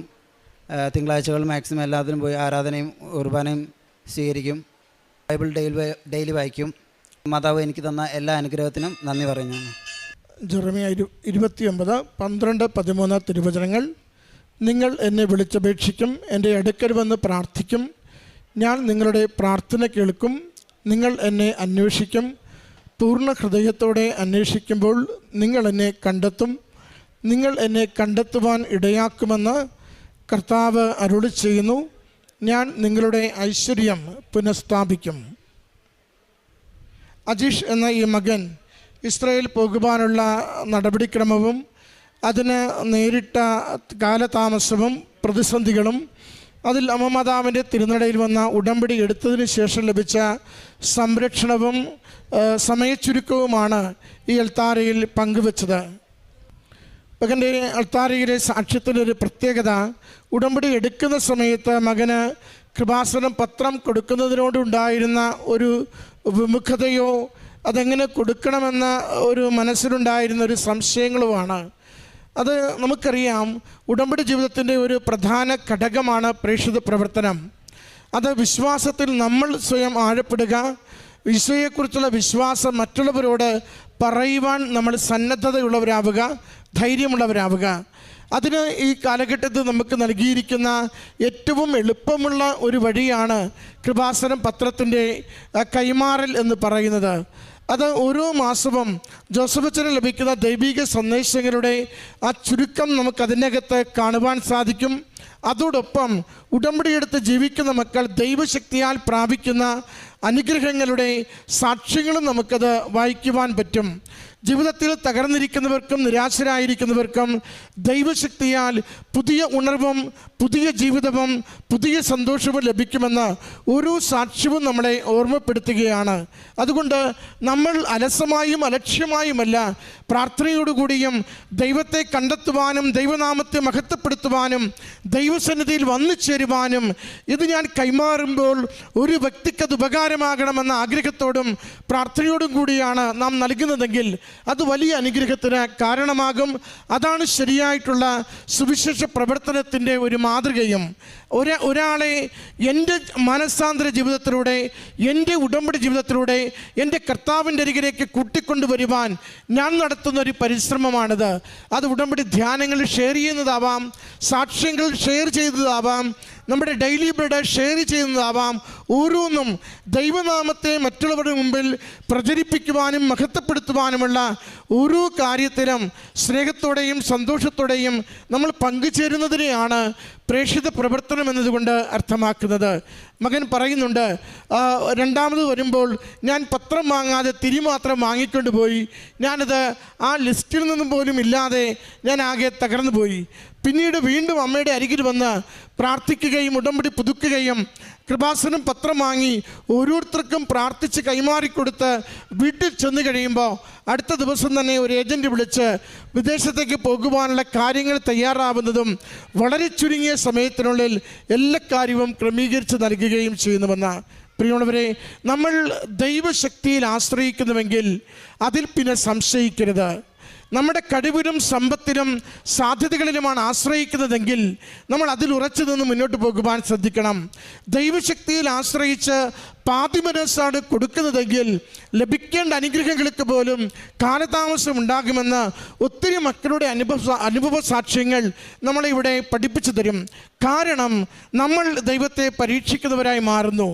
നമ്മൾ ദൈവശക്തിയിൽ ശരണപ്പെടുവാൻ വേണ്ടി തയ്യാറാവുകയും ഒരു അല്പകാലം നമുക്ക് മുന്നോട്ട് പോയി ഒരു പ്രകാശം കണ്ടു തുടങ്ങുമ്പോൾ ദൈവവഴിയിൽ നിന്ന് മാറിക്കൊണ്ട് നമ്മുടെ വഴികളെ നാം കണ്ടെത്തുകയും ചെയ്യുമ്പോൾ അത് ആ നേരം വരെയും കരം പിടിച്ച ദൈവത്തെ ഉപേക്ഷിക്കുവാനും നമ്മുടെ തന്നെ ചിന്തകളെയും സാധ്യതകളെയും നമ്മൾ പൂർണ്ണമായി ആശ്രയിക്കുകയും ചെയ്യുമ്പോൾ അത് കഴിവുകൊണ്ട് നേടാനാവാത്തത് കഴിവുകൊണ്ട് കിട്ടത്തില്ലെന്ന് ദൈവം ഉറപ്പിക്കുന്നതാണ് നമുക്ക് വരുന്ന കാലദൈർഘ്യം.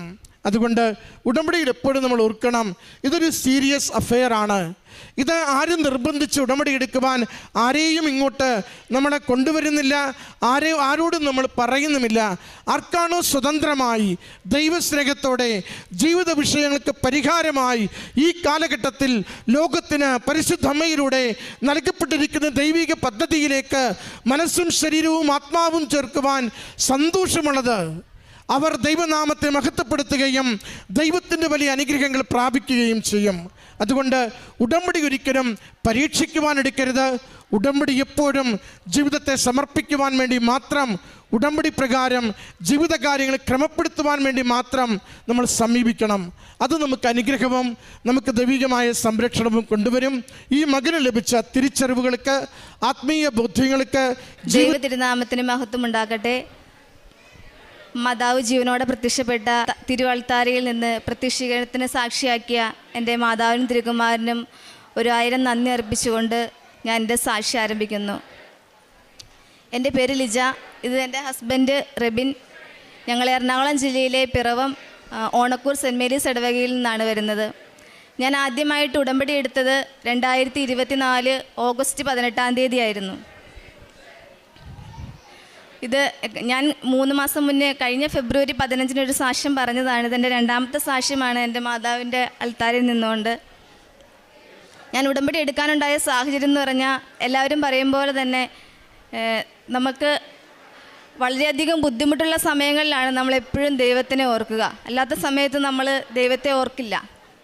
അങ്ങനെ ഞങ്ങൾ വളരെയധികം സാമ്പത്തികമായൊക്കെ വളരെ ബുദ്ധിമുട്ടിലൂടെ കടന്നു പോയിക്കൊണ്ടിരുന്നൊരു സാഹചര്യത്തിലാണ്.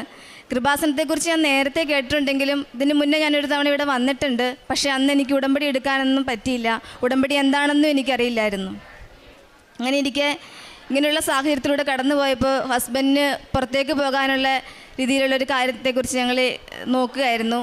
കാനഡയായിരുന്നു നോക്കിക്കൊണ്ടിരുന്നത്. അങ്ങനെ കാനഡയ്ക്ക് പോകണമെന്നുണ്ടെങ്കിൽ എല്ലാവർക്കും അറിയാവുന്ന പോലെ IELTS എന്ന് പറഞ്ഞൊരു എക്സാം പാസ്സാവണം. അപ്പോൾ ഈ എക്സാം ഫസ്റ്റ് ഞങ്ങൾ എഴുതി അതിൻ്റെ റിസൾട്ട് വരുന്നതിൻ്റെ തലേ ദിവസമാണ് ഞാനിവിടെ മാതാവിൻ്റെ അടുത്ത് ആദ്യമായിട്ട് വരുന്നത്. അപ്പോൾ ഉടമ്പടി എടുക്കണമെന്നൊന്നും ആഗ്രഹിച്ചല്ല വന്നത്. പക്ഷെ ഇവിടെ വന്നു കഴിഞ്ഞപ്പോൾ എനിക്ക് എന്തോ ഉടമ്പടി എടുത്തേ പറ്റൂ. കാരണം 2 മണിയുടെ ക്ലാസ്സാണ് കിട്ടിയത്. അമ്മയും ഹസ്ബൻഡും എല്ലാവരും ഉണ്ടായിരുന്നു. അപ്പോൾ അവർ പറഞ്ഞ് ഒത്തിരി വൈകുമായിരിക്കും, എന്നാലും പറയും നമുക്ക് എന്തായാലും ഉടമ്പടി എടുത്തിട്ട് തന്നെ പോകാം എന്നുള്ള ധാരണയോടുകൂടി അന്ന് ഉടമ്പടി എടുത്തു. അതിനുശേഷം IELTSൻ്റെ റിസൾട്ട് വന്നു. ഹസ്ബൻഡിന് പോകാനുള്ള സ്കോർ കുറവായിരുന്നു. അതിനുശേഷം വീണ്ടും നമ്മളിങ്ങനെ ഉടമ്പടിയിൽ തുടർന്നുകൊണ്ടിരുന്നു. എല്ലാ മാസവും വന്ന് ഇവിടെ വരും മാതാവിൻ്റെ അടുത്ത്. ഈ പാസ്പോർട്ടുമായിട്ട് വന്ന് ഞാൻ എൻ്റെ മാതാവിൻ്റെ കാലിൽ തൊട്ട് പ്രാർത്ഥിക്കും. അതിനുശേഷം വീണ്ടും ഇങ്ങനെ 3 മാസം കൂടുമ്പോൾ ഉടമ്പടി പുതുക്കിക്കൊണ്ടിരുന്നു. വീണ്ടും കാനഡ പ്രോസസ്സിങ് നടന്നുകൊണ്ടിരുന്നു. പല പല തടസ്സങ്ങളായിരുന്നു. പിന്നെ വീണ്ടും ഒന്നുകൂടെ IELTS എഴുതേണ്ടി വന്നു. വളരെ ബുദ്ധിമുട്ടിയാണെങ്കിലും വീണ്ടും ഞങ്ങൾ എഴുതി. അത് ഏകദേശം സ്കോറൊക്കെ കിട്ടി. 2 പ്രൊവിൻസിലേക്ക് നമുക്ക് ചെയ്യാമെന്നുള്ള രീതിയിൽ അവർ പ്രൊസീഡ് ചെയ്തു ഏജൻസിക്കാർ. പക്ഷേ വീണ്ടും എന്തൊക്കെയോ പ്രശ്നങ്ങൾ നമ്മൾ ഏജൻസിയൊക്കെ ആയിട്ട് ബന്ധപ്പെട്ടപ്പോൾ ഇപ്പോൾ ഫസ്റ്റ് PR വേണ്ടിയിട്ടായിരുന്നു നോക്കിയത്, വർക്ക് വിസയൊന്നും അല്ലായിരുന്നു. അപ്പോൾ അതും തടസ്സങ്ങൾ എപ്പോഴും തടസ്സങ്ങളായിരുന്നു. അങ്ങനെ അത് ഒന്നും നടക്കുന്നില്ല. പക്ഷെ എന്നാലും നമ്മൾ നമ്മുടെ ഉടമ്പടിയിൽ ഇങ്ങനെ പോയിക്കൊണ്ടിരുന്നു. അങ്ങനെ ഉടമ്പടിയിൽ സത്യം പറഞ്ഞിട്ടുണ്ടെങ്കിൽ ഞാനാണ് ഉടമ്പടി എടുത്തതെങ്കിലും ഞങ്ങൾ 2 പേരും ഉടമ്പടിയിൽ ജീവിക്കുമായിരുന്നു. എല്ലാ കാര്യങ്ങളിലും എൻ്റെ ഹസ്ബൻഡ് എൻ്റെ കൂടെ തന്നെയായിരുന്നു. ഡെയിലി ബ്രെഡ് രാവിലെ എല്ലാ ദിവസവും ഞങ്ങൾ 5:30 കൂടുമായിരുന്നു. വൈകുന്നേരത്തെ പ്രാർത്ഥനയൊന്നും മുടക്കില്ല. അങ്ങനെ ഇരുന്ന് ഇപ്പോൾ ഇന്നെൻ്റെ 7ാമത്തെ പുതുക്കലാണ്. അതും ഭാഗ്യം തന്നെയാണ്. മാതാവിൻ്റെ നമ്പർ 7. അതുകൊണ്ട് ഈ അനുഗ്രഹം എനിക്ക് തന്നത് മാതാവ് തന്നെയാണെന്ന് ഞാൻ ഏറ്റവും വിശ്വസിച്ച് പറയുന്നു. പിന്നെ കാനഡയിലെ പ്രോസസ്സെല്ലാം ഇങ്ങനെ പോയിക്കൊണ്ടിരുന്നു. അതൊന്നും റെഡിയായില്ല. അപ്പോൾ പിന്നെ എല്ലാവരുമൊക്കെ ചോദിക്കാൻ റെഡിയായോ നമ്മൾ പറയും അങ്ങനെ പോയിക്കൊണ്ടിരിക്കുകയാണെന്ന് പറഞ്ഞു. പിന്നെ സത്യത്തിൽ പറഞ്ഞിട്ടുണ്ടെങ്കിൽ പൂർണ്ണമായിട്ടും ഞാനും അതെ മനസ്സിലങ്ങനെ ചിന്തിച്ചു. ഇപ്പോൾ 2 വർഷം 3 വർഷത്തോളം അതിൻ്റെ പ്രോസസ്സിങ് നടക്കുന്നത്. അപ്പം അങ്ങനെ ഒരിക്കലും ഇനി നമുക്ക് വിദേശത്തേക്ക് പോകാനുള്ള ഒരു സ്വപ്നം സാക്ഷാത്കരിക്കില്ല എന്നുള്ള രീതിയിൽ. പക്ഷേ എന്നാലും ഞാൻ പറയും മാതാവല്ലേ കൂടെ ഉള്ളത്. വീട്ടിൽ അമ്മയൊക്കെ ചോദിക്കുമ്പോൾ ഞാൻ പറയും മമ്മി എന്തിനാ പേടിക്കുന്നത്, മാതാവ് നമ്മുടെ കൂടെ ഉണ്ടല്ലോ എന്ന് പറയും. അങ്ങനെ വളരെ യാദൃശ്ചികമായിട്ട് കഴിഞ്ഞ വെള്ളിയാഴ്ച എൻ്റെ ഹസ്ബൻഡ് നേരത്തെ വർക്ക് ചെയ്തുകൊണ്ടിരുന്നത് പെരുമ്പാവൂർ ഒരു ഓഫീസിലായിരുന്നു. ഇപ്പോൾ ഒരു 2-2.5 വർഷത്തോളമായിട്ട് ഒരു കോണ്ടാക്റ്റും ഇല്ല സാറുമായിട്ട്. അപ്പോൾ സാറ് പെട്ടെന്ന് വൈകിട്ട് വിളിച്ചിട്ട് പറയുവാണ് ഇപ്പോൾ എവിടെയാണ് വർക്ക് ചെയ്യുന്നത്? അപ്പോൾ ഇന്ന സ്ഥലത്താണ്, മൂവാറ്റുപുഴയാന്ന് പറഞ്ഞു. റെബിൻ എന്നാണ് ഹസ്ബൻഡിൻ്റെ പേര്. റെബിന് എൻ്റെ കൂടെ അങ്ങോട്ട് പോരാൻ താല്പര്യമുണ്ടോ എന്ന് ചോദിച്ചു. ഞങ്ങളാകെ പെട്ടെന്ന് അത്ഭുതപ്പെട്ടു പോയി. കാരണം ഇങ്ങനെ ഒരാൾ വെറുതെ വിളിച്ചിട്ട് ഇങ്ങനെയൊക്കെ ഞാൻ ഒരുപാട് സാക്ഷ്യങ്ങൾ കേട്ടിട്ടുണ്ട്. കഴിഞ്ഞ ദിവസവും കൂടെ തൃശ്ശൂരുള്ള ഒരു ആളുടെ സാക്ഷ്യം കേട്ടതായിരുന്നു.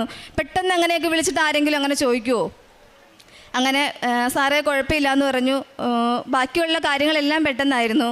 വെള്ളിയാഴ്ച സാറ് വിളിച്ചു. ശനിയാഴ്ച ഒരു ഓൺലൈൻ ഇൻ്റർവ്യൂ, അത് ജസ്റ്റ് ഒരു പേരിൽ മാത്രമാണ്, അറ്റൻഡ് ചെയ്തു.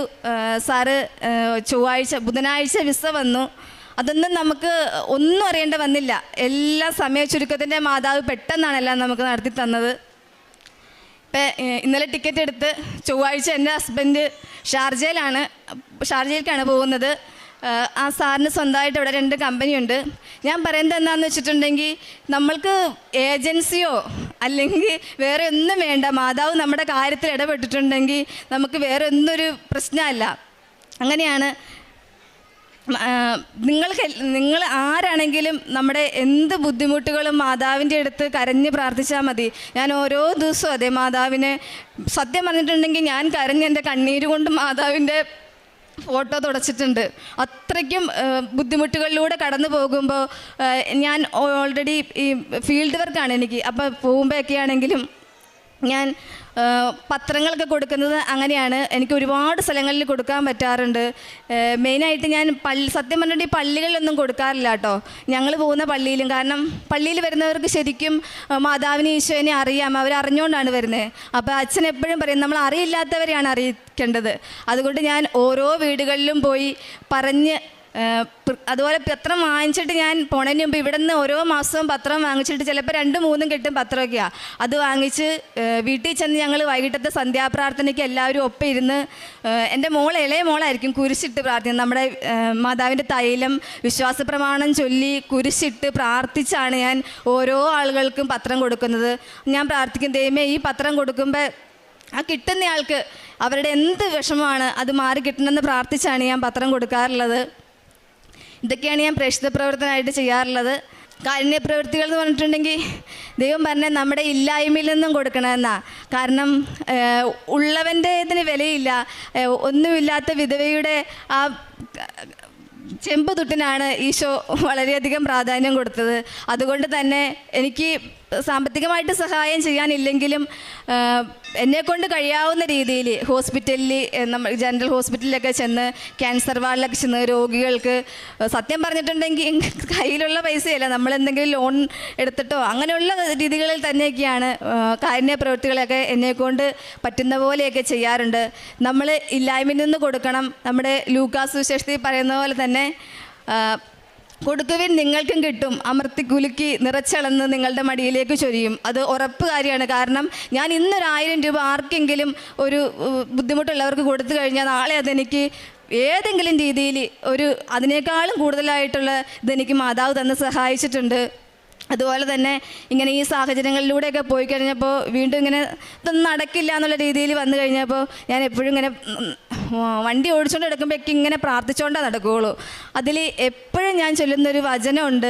ഇവിടെ നമ്മൾ സാക്ഷ്യത്തിൽ കേട്ടത്, ആ മോളുടെ പേര് ഞാൻ മറന്നുപോയി, പക്ഷേ നിയമാവർത്തനം 33:26-27 യശോൺ നിൻ്റെ ദൈവത്തെ പോലെ എന്നാണ് അതിൽ വചനം. പക്ഷെ ഞാൻ എപ്പോഴും പ്രാർത്ഥിക്കുന്നത്, യശോൺ എൻ്റെ ദൈവത്തെ പോലെ മറ്റാരുമില്ല, എന്നെ സഹായിക്കാനായി അവിടുന്ന് വിഹായസിലൂടെ മഹത്വപൂർണനായി മേഘത്തിന്മേൽ സഞ്ചരിക്കുന്നു. നിത്യനായ ദൈവം എൻ്റെ അഭയം, താങ്ങുന്നത് അവൻ്റെ ശാശ്വത ഹസ്തങ്ങൾ.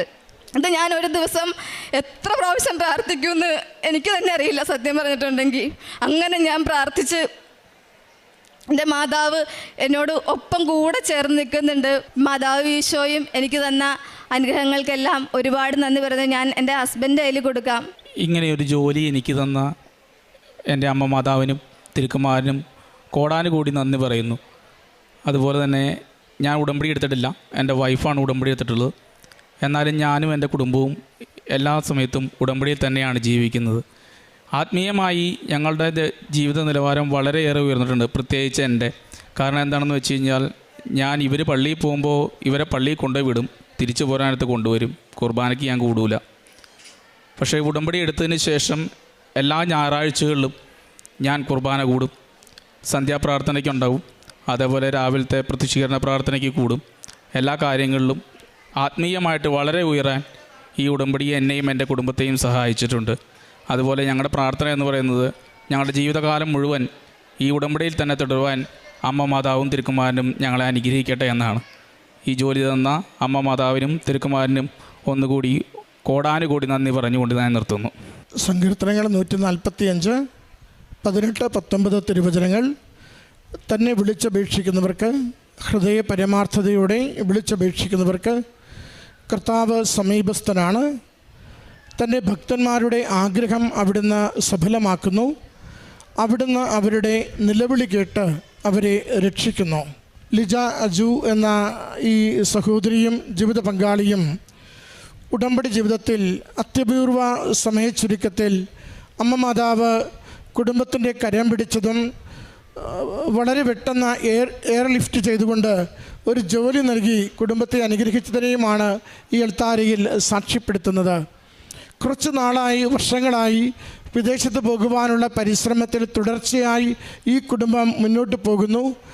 അത് ഓരോന്നും പരാജയപ്പെട്ട് ഒരു സാധ്യത പോലും ഇല്ലാതെ ക്ലേശത്തിലായിരിക്കുന്ന നാളുകളിലാണ് ഈ മകൾ ഓരോ മാസവും കഴിഞ്ഞ 20 മാസങ്ങൾ തുടർച്ചയായി പാസ്പോർട്ടുമായി അമ്മ മാതാവിൻ്റെ അരികിൽ വന്ന് അമ്മയെ ഇത് കാണിച്ചു കൊടുത്തിട്ട് അമ്മ ഈ വിഷയത്തിന്മേൽ എൻ്റെ ജീവിത പങ്കാളിക്ക് വിദേശത്തുള്ള ജോലിയുടെ മേൽ ഒരു പരിഹാരം തരണമെന്ന് പറഞ്ഞ് പ്രാർത്ഥിക്കുന്നത്. അത് എവിടെയെന്നറിയില്ല, എങ്കിലും അമ്മയ്ക്ക് തീരുമാനമുണ്ട്. അമ്മ സഹായിക്കണം. കഴിവുകൊണ്ട് പൂർണ്ണമായും ഞങ്ങൾ നിലംപരിശായിരിക്കുന്നു. അമ്മയുടെ കൃപയാൽ ഇത് അനുവദിച്ചു തരണമെന്ന് കരുതി അമ്മയുടെ കരങ്ങളിൽ ഏൽപ്പിച്ചു കൊടുത്തുകൊണ്ട് പ്രാർത്ഥിക്കുന്നത്. രണ്ടുപേരും ഒരുമിച്ച് ഉടമ്പടി ധ്യാനമാവട്ടെ, ഡെയിലി ബ്രെഡ് ആവട്ടെ, പ്രാർത്ഥനകളിൽ പങ്കുചേർന്നുകൊണ്ട് അമ്മയുടെ സന്നിധിയിലേക്ക് അവരുടെ ദാമ്പത്യ ജീവിതത്തെ സമർപ്പിക്കുന്നുണ്ട്. സഹോദരി സൂചിപ്പിച്ചു, കണ്ണീര് കൊണ്ട് അമ്മ മാതാവിൻ്റെ ചിത്രം ഞാൻ പലവരു തുടച്ചിട്ടുള്ള ജീവിതാനുഭവം പോലും എനിക്കുണ്ടെന്ന്.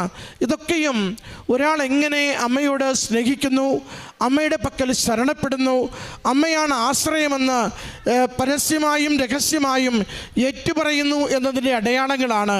കൃപാസനം പത്രം കൊടുക്കുമ്പോഴും ഏറ്റവും സന്തോഷത്തോടെ വിശ്വാസത്തോടെ ജീവിതകാര്യങ്ങൾ പറഞ്ഞുകൊണ്ട് പങ്കുവയ്ക്കുന്നതായും സഹോദരി സൂചിപ്പിച്ചിട്ടുണ്ട്. നോക്കുക, ഏതാണ്ട് ഒരാഴ്ചക്കുള്ളിൽ അമ്മ മാതാവ് ഒരാളെ കണ്ടെത്തുകയും വിദേശത്തേക്കുള്ള ജോലിയുടെ ഓഫർ കൊടുക്കുകയും നടപടിക്രമം പൂർത്തീകരിക്കുകയും ജോലിക്ക് പോകുവാൻ പറ്റും വിധം എല്ലാം ക്രമീകരിച്ച് കൊടുക്കുകയും ചെയ്യുന്നു. കഴിഞ്ഞ വെള്ളിയാഴ്ച മുതൽ ഈ ശനിയാഴ്ച വരെ എത്തുമ്പോൾ അതിന് തൊട്ട് തലേ ദിവസം പോലും ഇല്ലാതിരുന്ന ഒരു സ്വപ്നം, ഒരു രാജ്യം, ഒരു ജോലി മകനെ തേടിയെത്തിക്കൊണ്ട് മകനത് സഫലമാക്കി അനുഗ്രഹിച്ച് അടുത്ത ദിവസം പോകുവാൻ പറ്റുന്ന വിധത്തിൽ മകനെ സംരക്ഷിച്ചതിൻ്റെ സാക്ഷ്യമാണ് ഈ അൾത്താരയിൽ പറയുന്നത്. നമ്മൾ പറയും, സമയഘടികാരം നെഞ്ചിൽ ചാർത്തിയ അമ്മ എന്നും സമയച്ചുരുക്കത്തിൻ്റെ മാതാവാണ്.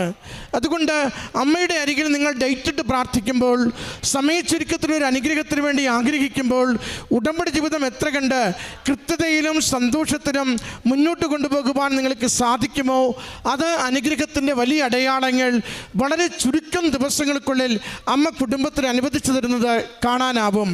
മകൾ പറഞ്ഞു, ഇത് 7ാമത്തെ ഉടമ്പടി പുതുക്കലാണ്.